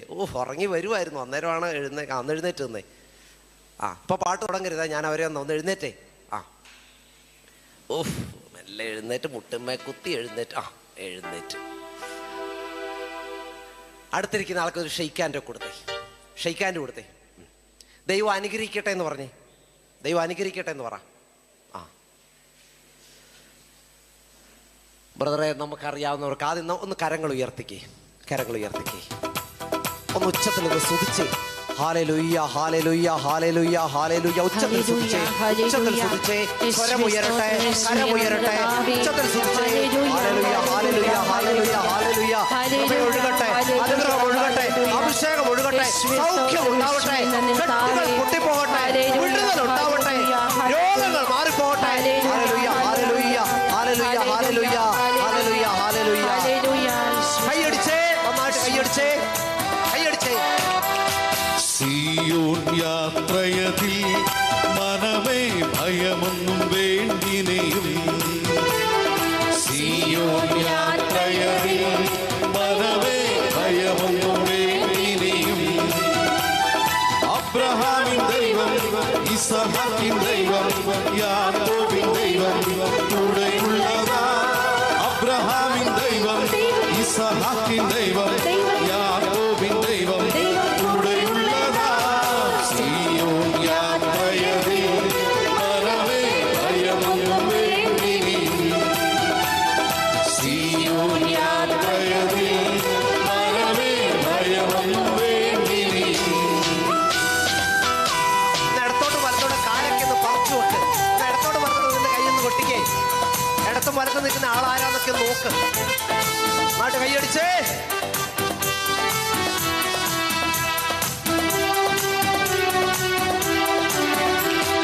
ഒന്നിനെ കുറിച്ചിനിയും എനിക്കാകുല ചിന്തയില്ല. ഒന്നിനെ കുറിച്ചിനിയും എനിക്കാകുല ചിന്തയില്ല. ജീവമല്ലാത്തവൻ എന്നും ക്ഷേമമായി പാലിക്കുന്നു. ജീവമല്ലാത്തവൻ എന്നും ക്ഷേമമായി പാലിക്കുന്നു. അബ്രഹാമിൻ ദൈവം, ഇസഹാക്കിൻ ദൈവം, യാക്കോബിൻ ദൈവം കൂടെയുള്ളതാ.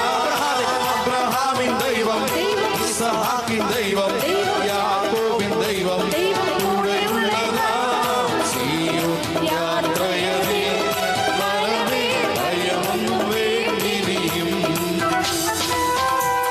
കരങ്ങൾ ഉയർത്തിപ്പിടിച്ചേ, ഉച്ചത്തിൽ ശ്രദ്ധിച്ചേ. Hallelujah, hallelujah, hallelujah, hallelujah, hallelujah, hallelujah. ഈശോയെ നന്ദി, ഈശോയെ സ്തുതി. കരമുയർത്തി, സ്വരമുയർത്തി. വിലാപങ്ങളുടെ പുസ്തകം 2:18-19 രാത്രിയിൽ യാമങ്ങളുടെ ആരംഭത്തിൽ കർത്താവിനെ വിളിച്ച് ഉറക്ക നിലവിളിക്കുക. അവിടുത്തെ സന്നിധിയിൽ ജലധാര പോലെ നിന്റെ ഹൃദയത്തെ ചൊരിയുക. ഉച്ചത്തിൽ ശ്രദ്ധിച്ചേ. Hallelujah, hallelujah, hallelujah, hallelujah, hallelujah, hallelujah. ഈശോയെ നന്ദി, ഈശോയെ സ്തുതി. കൃപയൊഴുകട്ടെ, അനുഗ്രഹം ഒഴുകട്ടെ, അഭിഷേകം ഒഴുകട്ടെ, സൗഖ്യമുണ്ടാവട്ടെ, രോഗങ്ങൾ മാറട്ടെ, ആകുലത മാറിപ്പോകട്ടെ. Hallelujah, hallelujah, hallelujah, hallelujah, hallelujah, hallelujah, hallelujah. ഇരിക്കാം. ഉറക്കം മാറിയോ? ഉറക്കമൊക്കെ ചെറുതായിട്ട് മാറിയില്ലേ? ദൈവാനുഗ്രഹത്തിലേക്കുള്ള 2-ാം വഴി ഉൽപ്പത്തി 4:7. നമുക്കറിയാം, കായേനും ആബേലും ബലിയർപ്പിച്ചതിന്റെ പശ്ചാത്തലത്തിൽ ദൈവം കായേനോട് പറഞ്ഞു കൊടുക്കുന്ന അനുഗ്രഹത്തിലേക്കുള്ള ഒരു വഴിയാണ് ഉൽപ്പത്തിയുടെ പുസ്തകം 4-ാം അധ്യായത്തിന്റെ 7-ാം തിരുവാക്യത്തിൽ നമ്മൾ വായിക്കുന്നത്. ഉചിതമായത് പ്രവർത്തിച്ചാൽ നീയും സ്വീകാര്യനാകുകയില്ലേ എന്ന് പറഞ്ഞാല് ദൈവാനുഗ്രഹത്തിലേക്കുള്ള 2-ാമത്തെ വാതിൽ ഏതാണെന്ന് ചോദിച്ചു കഴിഞ്ഞാൽ ഉചിതമായത് നമ്മൾ പ്രവർത്തിക്കണം, ഉചിതമായത് ചെയ്യണം. എന്താണ് ഉചിതമായത്? ദൈവം ആഗ്രഹിക്കുന്ന ഉചിതമായ ചില കാര്യങ്ങളുണ്ട്. അതില് ദൈവം ആഗ്രഹിക്കുന്ന ഉചിതമായ 1-ാമത്തെ കാര്യം ഉചിതമായ ബലിയർപ്പണം. സങ്കീർത്തനം 4:5 ഇത് പറയും, ഉചിതമായ ബലിയർപ്പണം കർത്താവിന് യോഗ്യമാണ്. ഉചിതമായ ബലിയർപ്പണം. ഒരുപക്ഷെ ഈ ജാഗരണ പ്രാർത്ഥന അവസാനിക്കുന്ന 4 മണിക്കത്തെ വിശുദ്ധ കുർബാനയോട് കൂടിയാണ് ഉചിതമായ ബലിയർപ്പണം. കായേന്റെയും ആബേലിന്റെയും ബലിയർപ്പണത്തിന്റെ പശ്ചാത്തലത്തിൽ എന്താണ് ഉചിതമായ ബലിയർപ്പണം നമുക്ക് പരിശോധിക്കാം. നമുക്കറിയാം, 2 പേരും ബലിയർപ്പിച്ചു. കായേൻ വിളവിന്റെ 1 ഭാഗം ബലിയർപ്പിച്ചു എന്നാണ് വചനം പറയുന്നത്. അവൻ എന്തു ബലിയർപ്പിച്ചു, എവിടെയാണ് ബലിയർപ്പിച്ചു എന്നും പറയുന്നില്ല. വിളവിന്റെ 1 ഭാഗം അവൻ ബലിയർപ്പിച്ചു എന്ന് പറഞ്ഞാല് കായേൻ കൊടുത്തത് മിച്ചമുള്ളതാകാം, ശേഷിച്ചതാവാം, ശോഷിച്ചതാവാം. അപ്പൊ ദൈവ കായേന്റെ ജീവിതത്തിൽ നിന്നും നമ്മളോട് പറയുകയാണ്, ശേഷിച്ചതും ശോഷിച്ചതുമല്ല, ശ്രേഷ്ഠമായതാണ് യഥാർത്ഥ ബലിയർപ്പണം എന്ന് പറഞ്ഞാൽ ഇന്നത്തെ കാലഘട്ടത്തിന്റെ പശ്ചാത്തലത്തിൽ നമ്മുടെ ഇന്നത്തെ ആ കായേന്റെ പശ്ചാത്തലം ഇന്ന് നമ്മളൊന്ന് ഒന്ന് പുനരവതരിക്കുകയാണെങ്കിൽ നമ്മുടെ ഒരു ചിന്തയുണ്ട്, ദൈവാനുഗ്രഹം കൊണ്ടുവരാൻ എങ്ങനെയെങ്കിലും കുർബാനയിൽ പങ്കെടുത്താൽ മതി, എങ്ങനെയെങ്കിലും ബലിയർപ്പിച്ചാൽ മതി, എപ്പോഴെങ്കിലും കുർബാനയ്ക്ക് പോയാൽ മതി. ഈ ചിന്ത ദൈവാനുഗ്രഹം നമ്മളിലേക്ക് ഒഴുകുന്നതിനുള്ള ഒരു തടസ്സമാണ്. എങ്ങനെയെങ്കിലും എന്തെങ്കിലും ചെയ്ത് തീർത്താൽ മതി. അത് കുടുംബ പ്രാർത്ഥന ആയിക്കോട്ടെ, എപ്പോഴെങ്കിലും ചൊല്ലി തീർത്താൽ മതി. ഞായറാഴ്ച കുർബാന എപ്പോഴെങ്കിലും പോയാൽ മതി. അത് ആ ഒരു ചിന്ത അഭിഷേകത്തിൻ്റെയും അനുഗ്രഹത്തിൻ്റെയും പുലരികൾ നഷ്ടമായ പാപത്തിൻ്റെ പെരുവഴിയിലെത്തിക്കും. നമ്മളൊന്ന് ആലോചിച്ച് നോക്കാം. ഇപ്പോൾ ഒരു ഞായറാഴ്ച ദിവസം രാവിലെ 10 മണി വരെ കിടന്നങ്ങ് ഉറങ്ങി, 10 മണി വരെ കിടന്നങ്ങ് ഉറങ്ങി. ആകെയുള്ളൊരു അവധി ദിവസമാണല്ലോ.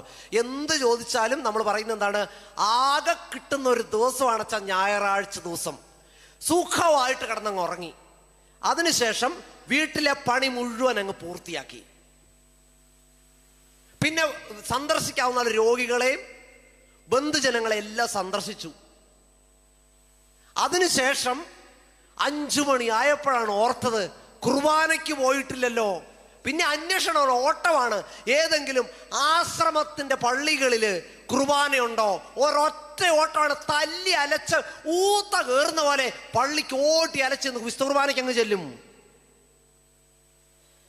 ആ വിശുദ്ധ കുർബാന ഉചിതമായ ബലിയർപ്പണമല്ല, ശ്രേഷ്ഠമായത് ദൈവത്തിന് കൊടുക്കുന്ന അത് ശ്രേഷ്ഠമായ സമയം, ശ്രേഷ്ഠമായ സ്ഥലം, ഇതൊക്കെ കൊടുക്കുന്നതാണ് യഥാർത്ഥത്തിൽ ഉചിതമായ ബലിയർപ്പണം. ഈ ഉചിതമായ ബലിയർപ്പണത്തിലൂടെ ദൈവാനുഗ്രഹം കിട്ടുമോ? ഇതൊരു ചോദ്യമാണ്. ഞാൻ നന്നായിട്ട് ബലിയർപ്പിച്ചാൽ ദൈവം എനിക്ക് അനുഗ്രഹം കിട്ടുമോ? അതിന് ഉത്തരം കിട്ടണമെങ്കിൽ ഞാൻ ദാവീദ് രാജാവ് ബലിയർപ്പിച്ച ഒരു സംഭവം സാമുവേൽ പ്രവാചകന്റെ 2-ാം പുസ്തകത്തിന്റെ 24-ാം അധ്യായത്തിൽ നമ്മൾ വായിക്കുന്നുണ്ട്. 24-ാമത്തെ അധ്യായം. അതിങ്ങനെയാണ്: ദൈവത്തിന്റെ അനുവാദമില്ലാതെ, ദൈവം ആഗ്രഹിക്കാതെ ദാവീദ് രാജാവ് ഒരു കണക്കെടുപ്പ് നടത്തി എന്ന് പറഞ്ഞാൽ ജനസംഖ്യ കണക്കെടുപ്പ് നടത്തുന്നു. ഇതിൽ അതൃപ്തി വന്ന ദൈവം ഗാദ് എന്ന് പറയുന്ന ഒരു പ്രവാചകനെ ദാവീദിന്റെ അടുക്കലേക്ക് അയക്കുകയാണ്. പ്രവാചകന്റെ പേരെന്താണ്? ഗാദ് എന്ന് പറയുന്നു. നല്ല പേരല്ലേ, മക്കൾക്കൊക്കെ ഇടാൻ പറ്റിയ നല്ല പേരല്ലേ. ഒന്ന് കിഷ്, ഞാൻ പറഞ്ഞു തന്നു, കിഷ്. 2 ഗാദ്, നല്ല രസമല്ലേ ഗാദ്. അപ്പൊ ഗാദ് എന്ന് പറയുന്ന ഒരു പ്രവാചകനെ അയക്കുന്നു.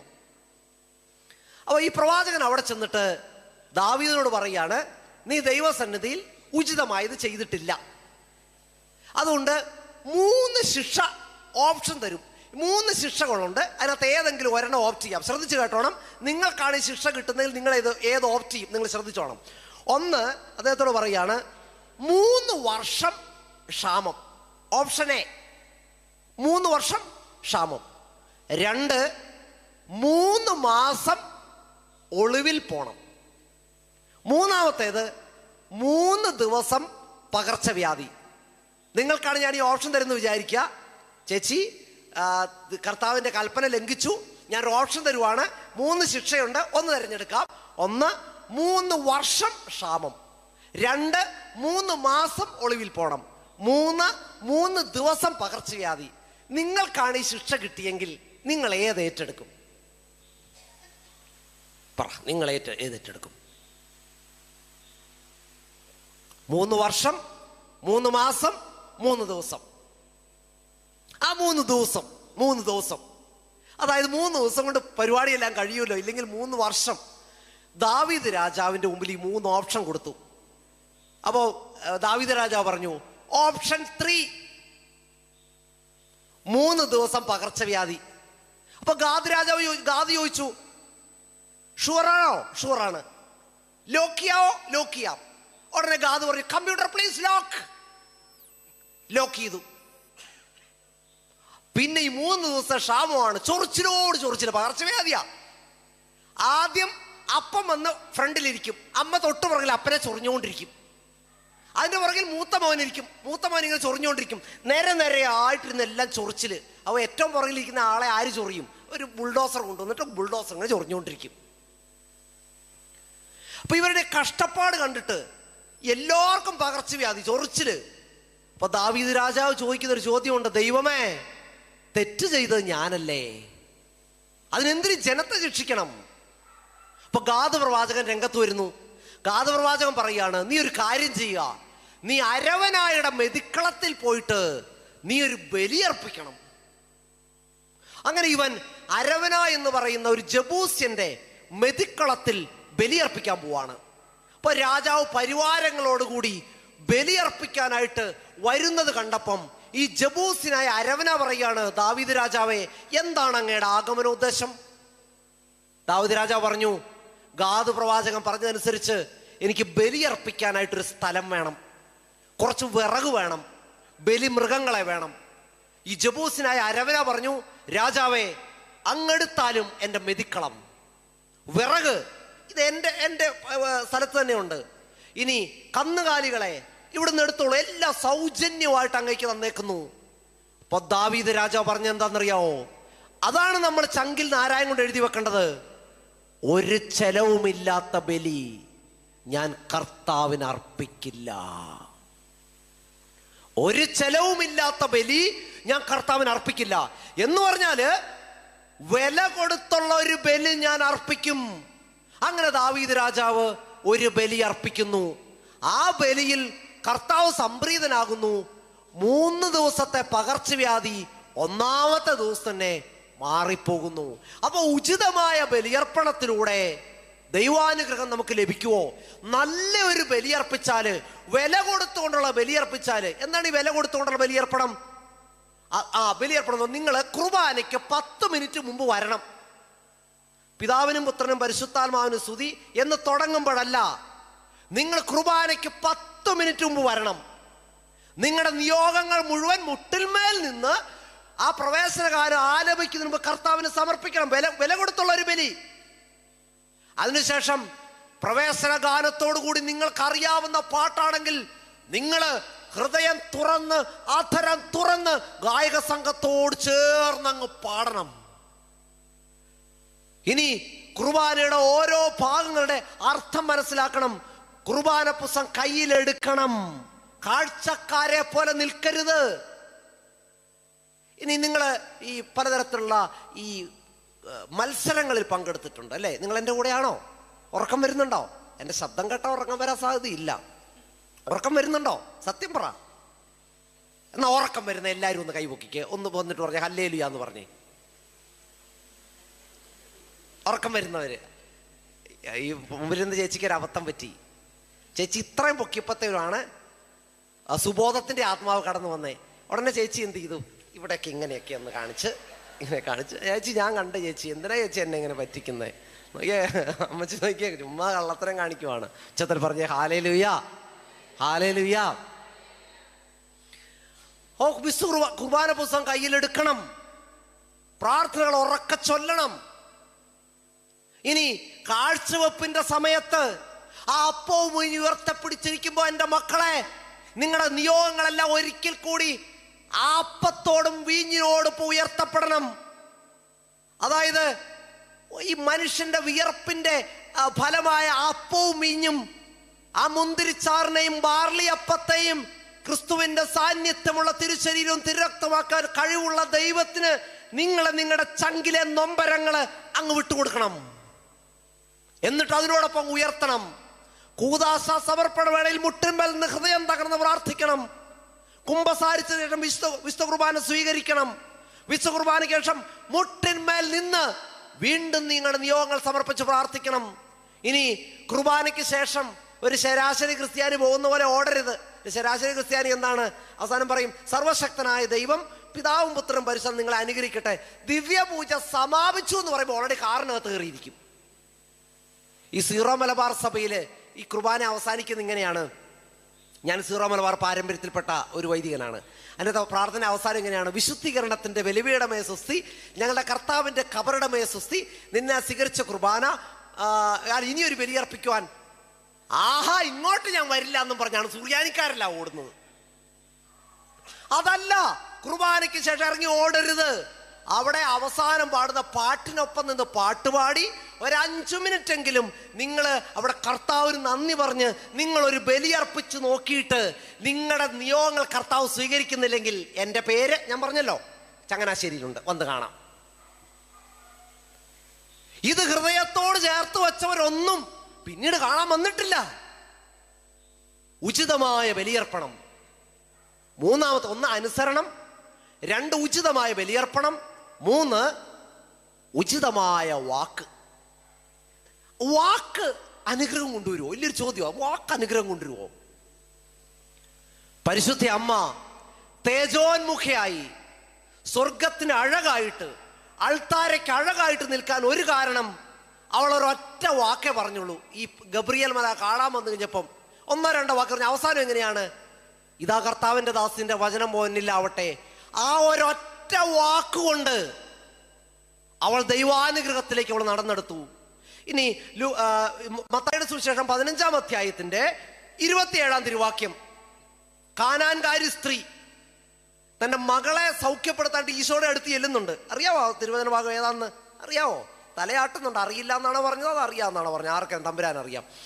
അപ്പോൾ കാനാൻകാരി തൻ്റെ മകളെ സുഖപ്പെടുത്താണ്ട് വരുവാണ്. അപ്പോൾ കർത്താവ് എന്ത് ചെയ്താൽ അങ്ങ് ബഡ്ജ് ചെയ്യുന്നില്ല. അപ്പോൾ പറയാണ്, ഞാൻ മക്കളുടെ അപ്പം എടുത്ത് നായ്ക്കൾക്ക് കൊടുക്കാറില്ല എന്ന് പറഞ്ഞാൽ ആക്ഷേപിച്ച് വിടുക.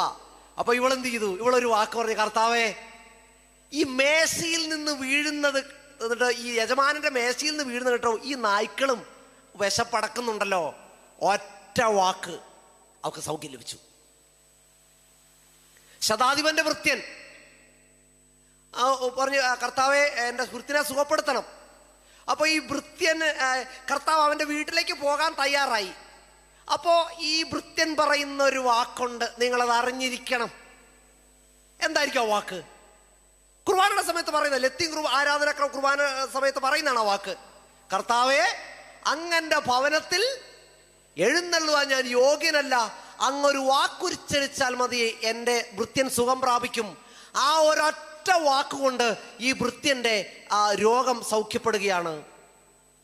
പ്രിയപ്പെട്ടവരെ, സകല നന്മകളും നമ്മളിലേക്ക് ഒഴുകിയെത്തുന്നത് നമ്മൾ ഉച്ചരിക്കുന്ന വാക്കാണ്. സകല നന്മകളും ഒഴുകിപ്പോകുന്നതും വാക്കിലൂടെയാണ്.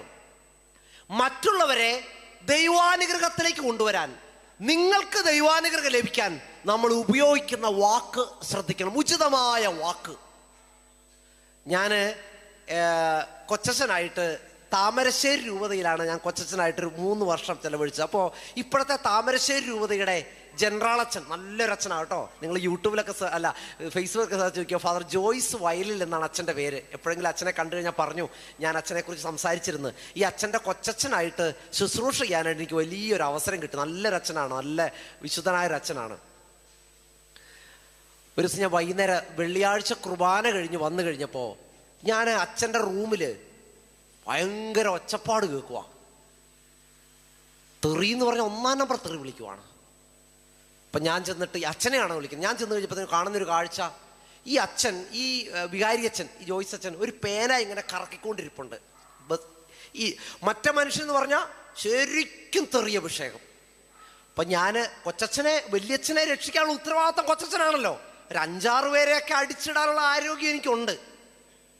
അത് മാത്രം ചേട്ടന് ഇഷ്ടപ്പെട്ടില്ല, ചിരിക്കുന്നുണ്ടോ? 5-6 പേരെയൊക്കെ മാനേജ് ചെയ്യാം. അപ്പം ഞാൻ ചെന്നിട്ട് ഈ ഇങ്ങോട്ടൊന്ന് എത്തി നോക്കി, അച്ഛൻ്റെ റൂമിലോട്ടങ്ങ് എത്തി നോക്കി.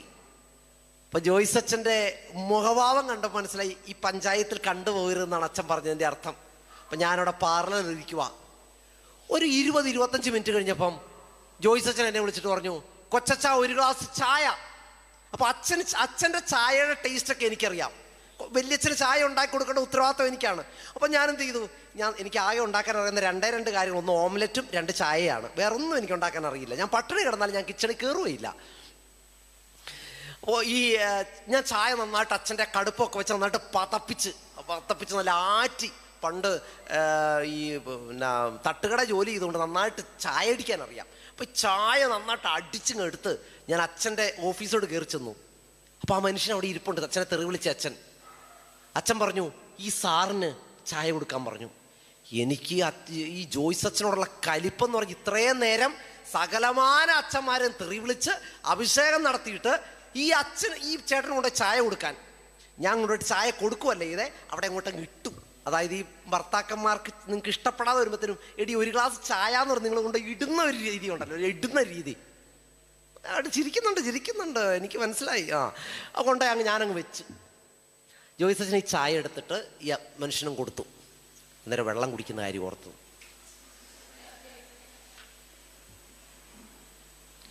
അച്ഛൻ ഈ ചായ കൊടുത്തു കഴിഞ്ഞിട്ട് ലാസ്റ്റ് ഞാൻ പുറത്ത് നിൽക്കുവാണ്. ഇനി ഇതെങ്ങനെ ഈ രംഗം എങ്ങനെ അവസാനിക്കും നമുക്കറിയണമല്ലോ. അച്ഛൻ ഈ ചായ കൊടുത്ത് ഇത് കഴിഞ്ഞിട്ട് അച്ഛൻ പറഞ്ഞു, സാറ് അദ്ദേഹം ഒരു ഉദ്യോഗസ്ഥനാണേ, സാർ ഏത് സർട്ടിഫിക്കറ്റാണ് ചോദിച്ചത്? അപ്പോൾ ഇദ്ദേഹം വളരെ പറഞ്ഞു, എനിക്ക് ആ സർട്ടിഫിക്കറ്റ് അച്ഛൻ തന്നില്ലേ. ഏതൊക്കെ അച്ഛന്മാരുള്ള കലിപ്പാണ്. അപ്പോൾ ഇങ്ങനെ അച്ഛൻ പറഞ്ഞു, ആ സർട്ടിഫിക്കറ്റ് എഴുതി കൊടുത്തു. എന്നിട്ട് അച്ഛനെ ഇരിപ്പിടത്തെ നിന്ന് എഴുന്നേറ്റിട്ട് ഈ മനുഷ്യനെ കെട്ടിപ്പിടിച്ചിട്ട് പറഞ്ഞു, അച്ഛനെ കെട്ടിപ്പിടിക്കാൻ തോന്നി ഇയാളങ്ങ് മാറ്റി നിർത്തി. സാരമില്ല സാറേ, ശരിയായിക്കോളൂ എല്ലാം. അച്ഛൻ ഭക്ഷണം കഴിക്കാൻ വന്നപ്പോൾ തന്നെ ഞാൻ അച്ഛനോട് പറഞ്ഞു, എൻ്റെ ജോയ്സ് അച്ഛാ, ഇത്രയ്ക്ക് പാവമാവല്ലേ.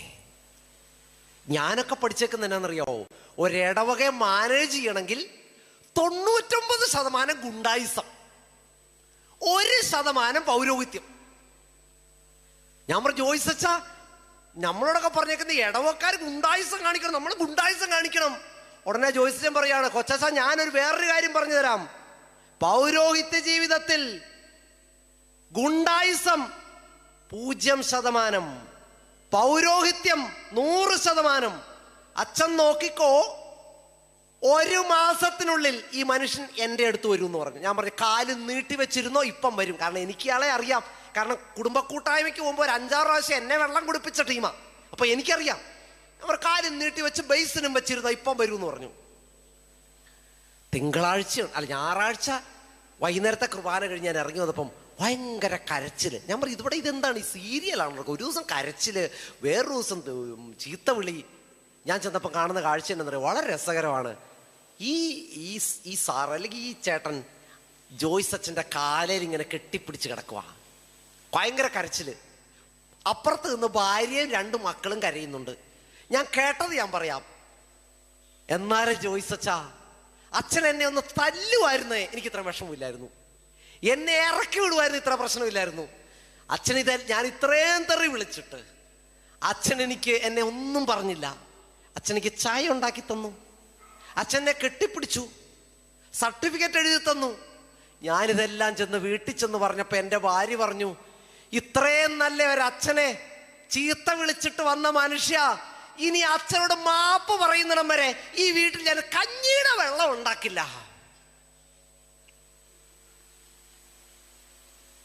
ആ ജോയ്സ് അച്ഛൻ പറഞ്ഞ ഒരൊറ്റ വാക്കുകൊണ്ട് 1 മാസമല്ല, 1 ദിവസം കഴിഞ്ഞപ്പോ ഈ മനുഷ്യൻ അച്ഛൻ്റെ കാൽച്ചോട്ടിൽ വീണു.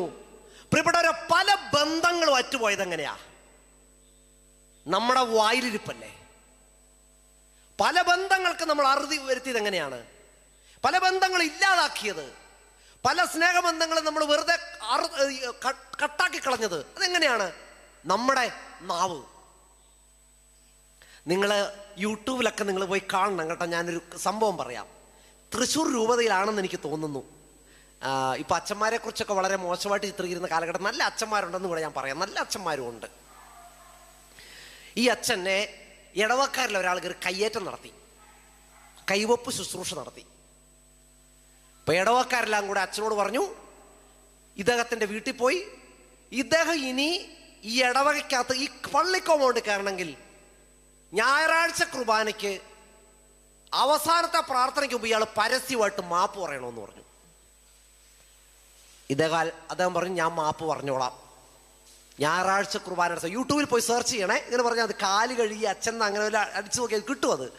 അപ്പോൾ ഈ അച്ഛൻ കുർബാനയുടെ സമയമാണ്. അപ്പം അച്ഛനോട് ഇടവക്കാരി എന്നിട്ട് പറഞ്ഞു, അച്ഛാ ഇങ്ങനെ ഒരാൾ അച്ഛനെ മർദ്ദിക്കാനായിട്ട് ശ്രമിച്ചു. ലാസ്റ്റ് അച്ഛൻ ആശീർവാദം തന്നതിന് ശേഷം കൈക്കാരന്മാരിൽ ഒരാൾ വരും, എല്ലാവരോടും ഇരിക്കാൻ പറയും, ഇയാൾ പരസ്യമായിട്ട് വന്നിട്ട് മാപ്പ് പറയും. അങ്ങനെ എല്ലാവരും ഇങ്ങനെ ആകാംക്ഷയോട് കാത്തിരിക്കുന്നു. കുർബാനയെല്ലാം കഴിഞ്ഞു. കുർബാന കഴിഞ്ഞ് കഴിഞ്ഞപ്പോൾ തന്നെ അച്ഛൻ എല്ലാവരോടും ഇരിക്കാൻ പറഞ്ഞു. അച്ഛൻ പറഞ്ഞു, നിങ്ങൾക്കറിയാം ഇനി ഇവിടെ എന്താണ് അരങ്ങേറാൻ പോകുന്നതെന്ന്.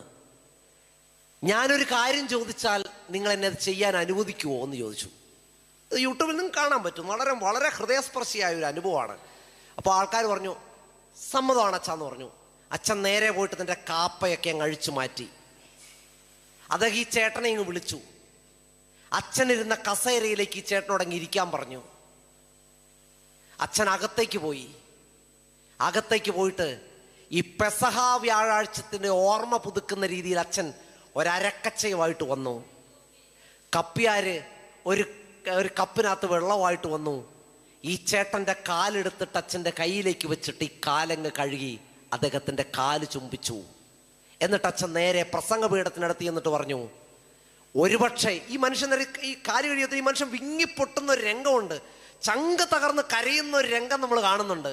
അതിനുശേഷം ഈ അച്ഛൻ ഇടറുന്ന ശബ്ദത്തോട് പ്രസംഗപീഠത്തിൽ ചെന്നിട്ട് പറയുന്നൊരു കാര്യമുണ്ട്, ഒരുപക്ഷെ നമ്മൾ പറഞ്ഞതനുസരിച്ച് ഈ മനുഷ്യൻ ഇവിടെ വന്നിട്ട് ചങ്ക് തകർന്ന് മാപ്പ് പറഞ്ഞിരിക്കാം, മാപ്പ് പറയും. പക്ഷെ നമുക്ക് നഷ്ടപ്പെടുന്ന ഒരു ആത്മാവിനെയാണ്. പക്ഷേ ഒരുപക്ഷെ ഞാൻ ഇദ്ദേഹത്തിന് മുമ്പിൽ അവഹേളിക്കപ്പെട്ടു, പക്ഷെ അദ്ദേഹത്തിൻ്റെ കാല് പിടിച്ച് മാപ്പ് പറഞ്ഞപ്പം നമ്മൾ ലഭിക്കുന്നത് ഒരാത്മാവിനെയാണ്. പ്രിയപ്പെട്ടവരെ, നമ്മുടെ വാക്കുകൾ നമ്മളിലേക്ക് ദൈവാനുഗ്രഹം കൊണ്ടുവരും, അവരിലേക്കും ദൈവാനുഗ്രഹം ഒഴുക്കും. നമ്മൾ ഏകദേശം 1-2 പോയിന്റ് കൂടെ പറയാനുണ്ടായിരുന്നു, പക്ഷേ സമയത്തിൻ്റെ ബാഹുല്യം കൊണ്ട് നമുക്ക് നിർത്താം. പ്രിയപ്പെട്ടവരെ, നമുക്കൊന്ന് എഴുന്നേറ്റ് നിൽക്കാം. നമുക്കൊന്ന് ഈ 1.5 മണിക്കൂർ സമയം ദൈവം നമുക്ക് ദൈവാനുഗ്രഹം നമ്മളിലേക്ക് കൊണ്ടുവരുന്ന 3 വഴികൾ നമ്മളെ പഠിപ്പിച്ചു തന്നു. 1 അനുസരണം, 2 ഉചിതമായ ബലിയർപ്പണം, 3 ഉചിതമായ വാക്ക്. അപ്പോൾ നമ്മൾ ദൈവാനുഗ്രഹത്തിന് വേണ്ടി നമ്മളിങ്ങനെ നട്ടം തിരിഞ്ഞ് ദാഹിച്ചോടേണ്ട ആവശ്യമില്ല. ദൈവാനുഗ്രഹം മേടിക്കുന്ന ഏറ്റവും പ്രധാനപ്പെട്ട കുറുക്ക് വഴി നമ്മളെ ഭരമേൽപ്പിച്ചവരെ നമ്മൾ അനുസരിക്കുക. അത് രൂപതാധ്യക്ഷന്മാരായിക്കോട്ടെ, വികാരിയച്ഛന്മാരായിക്കോട്ടെ, കുടുംബത്തിൽ മാതാപിതാക്കന്മാരായിക്കോട്ടെ, ആരും ആയിക്കോട്ടെ, അനുസരണത്തിൻ്റെ അറ്റത്ത് അനുഗ്രഹമുണ്ട്. ഉചിതമായ ബലിയർപ്പണം, വില കൊടുത്തുള്ളൊരു ബലിയർപ്പണത്തിലൂടെ ദൈവാനുഗ്രഹം ഒഴുകും. 3 നമ്മൾ ഉപയോഗിക്കുന്ന വാക്കിലൂടെ എനിക്ക് ദൈവാനുഗ്രഹം കൊണ്ടുവരാൻ സാധിക്കും, മറ്റുള്ളവർക്ക് ദൈവാനുഗ്രഹം കൊണ്ടുവരാൻ സാധിക്കും. മക്കളെ കരങ്ങളൊന്ന് ഉയർത്തിപ്പിടിച്ചേ, കണ്ണടച്ചേ. വിലാപങ്ങളുടെ പുസ്തകം 3:40 നമുക്ക് നമ്മുടെ കരങ്ങളും ഹൃദയങ്ങളും സ്വർഗസ്ഥനായ ദൈവത്തെങ്കിലേക്ക് ഉയർത്താം. കണ്ണുകളടച്ച് അതരം തുറന്ന് ഹൃദയം തുറന്ന് 4 പേര് കേൾക്കേണ്ട ശബ്ദത്തിൽ ഉച്ചത്തിൽ സ്തുതിച്ചേ. Hallelujah, hallelujah, hallelujah, hallelujah, hallelujah. ഈശോയെ നന്ദി, ഈശോയെ സ്തുതി, ഈശോയെ ആരാധന. Hallelujah, hallelujah, hallelujah, hallelujah, hallelujah, hallelujah. ഉച്ചത്തിൽ സ്തുതിച്ചേ, ഉച്ചത്തിൽ സ്തുതിച്ചേ, ഉച്ചത്തിൽ സ്തുതിക്കേ. സ്തുതിക്കുന്നു, സ്തുതിക്കുന്നു, സ്തുതിക്കുന്നു, സ്തുതിക്കുന്നു, സ്തുതിക്കുന്നു. മക്കളെ, അനുഗ്രഹം ഒഴുകും, അഭിഷേകം ഒഴുകും. പൗലോസും സീലാസും അപ്പോസ്തലന്മാരുടെ നടപടിപ്പുസ്തകം 1-ാം അധ്യായത്തിന്റെ 25-ാം തിരുവാക്യത്തിൽ പൗലോസും സീലാസും നിങ്ങളെ പോലെ രാത്രിയുടെ യാമത്തിലെ കർത്താവിനെ പോലുള്ള വചനം പ്രസംഗിച്ച പ്രതി അവർക്ക് പീഡ അനുഭവിക്കേണ്ടി വന്നു. രാത്രിയിൽ ഈ പൗലോസും സീലാസും ഉറങ്ങുന്ന സമയത്ത് അവർ കർത്താവിനെ സ്തുതിക്കുന്നുണ്ട്. കർത്താവിനെ സ്തുതിച്ചപ്പോൾ അവരെ ബന്ധിച്ചിരുന്ന ചങ്ങലകള് പൊട്ടിപ്പോയി, അവരെ പൂട്ടിയിട്ടിരുന്ന കാരാഗൃഹത്തിന്റെ വാതിലുകൾ തുറക്കപ്പെട്ടു. മക്കളെ, ഈ രാത്രിയിൽ നമ്മളെ ബന്ധിച്ചിരുന്ന പാപത്തിന്റെ ചങ്ങലകൾ പൊട്ടപ്പെടും, സൗഖ്യത്തിന്റെ രോഗത്തിന്റെ ചങ്ങലകൾ പൊട്ടപ്പെടും. നമുക്ക് നേരെ കൊട്ടിയടച്ചിരിക്കുന്ന ഒരുപക്ഷെ പ്രതിബന്ധങ്ങളുടെ പ്രയാസങ്ങളുടെ ആ വാതിലുകൾ തുറക്കപ്പെടും. Hallelujah, hallelujah, hallelujah, hallelujah, hallelujah, hallelujah, hallelujah, hallelujah, hallelujah.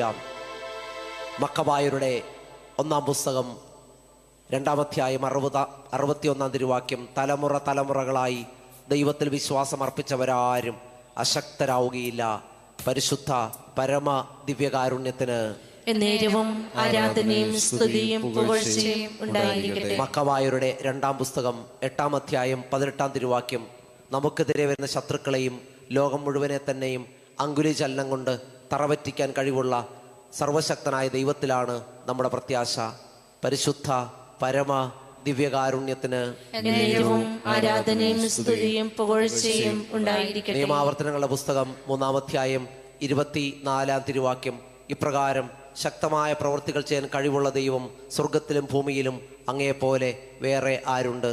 നിത്യസ്തുതിക്ക് അർഹമായ പരിശുദ്ധ പരമ ദിവ്യകാരുണ്യത്തിന് എന്നേരവും ആരാധനയും സ്തുതിയും പുകഴ്ചയും ഉണ്ടായിരിക്കട്ടെ. ദൈവം നമ്മളെ സമർത്ഥമായി അനുഗ്രഹിക്കട്ടെ. ഇരിക്കാം.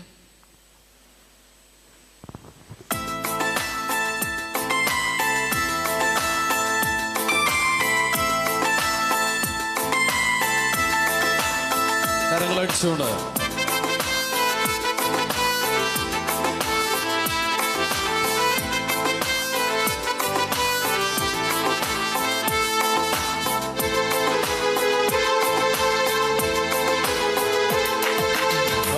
മനോഹരിയായി വാഴും അമ്മേ മാതാവേ, സുതറിവരൊന്നായി പാടുന്നു നിൻ സ്തുതി ഗീതങ്ങൾ. അമല മനോഹരിയായി വാഴും അമ്മേ മാതാവേ, സുതറിവരൊന്നായി പാടുന്നു നിൻ സ്തുതി ഗീതങ്ങൾ. അഖിലർക്കെന്നും ആശ്രയം അയ്യമ്മസിൽ വാഴും വിവരാംബികെ നിന്നെ വാഴുന്നു. സ്തുതികൾ പാടുന്നു. അഖിലർക്കെന്നും ആശ്രയം അയ്യമ്മസിൽ വാഴും വിമലാംബികെ നിന്നെ വാഴ്ത്തുന്നു.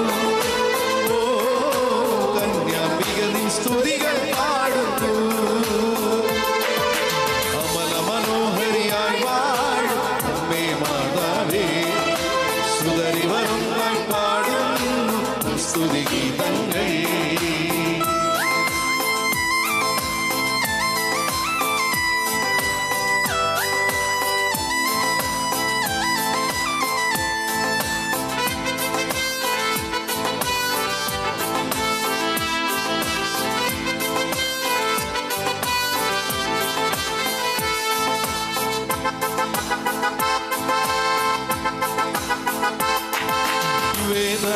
വേദനയാലാകുലരായി തളരുമ്പോ ആശ്രയമായി സാന്ത്വനമായി നീ വന്നു.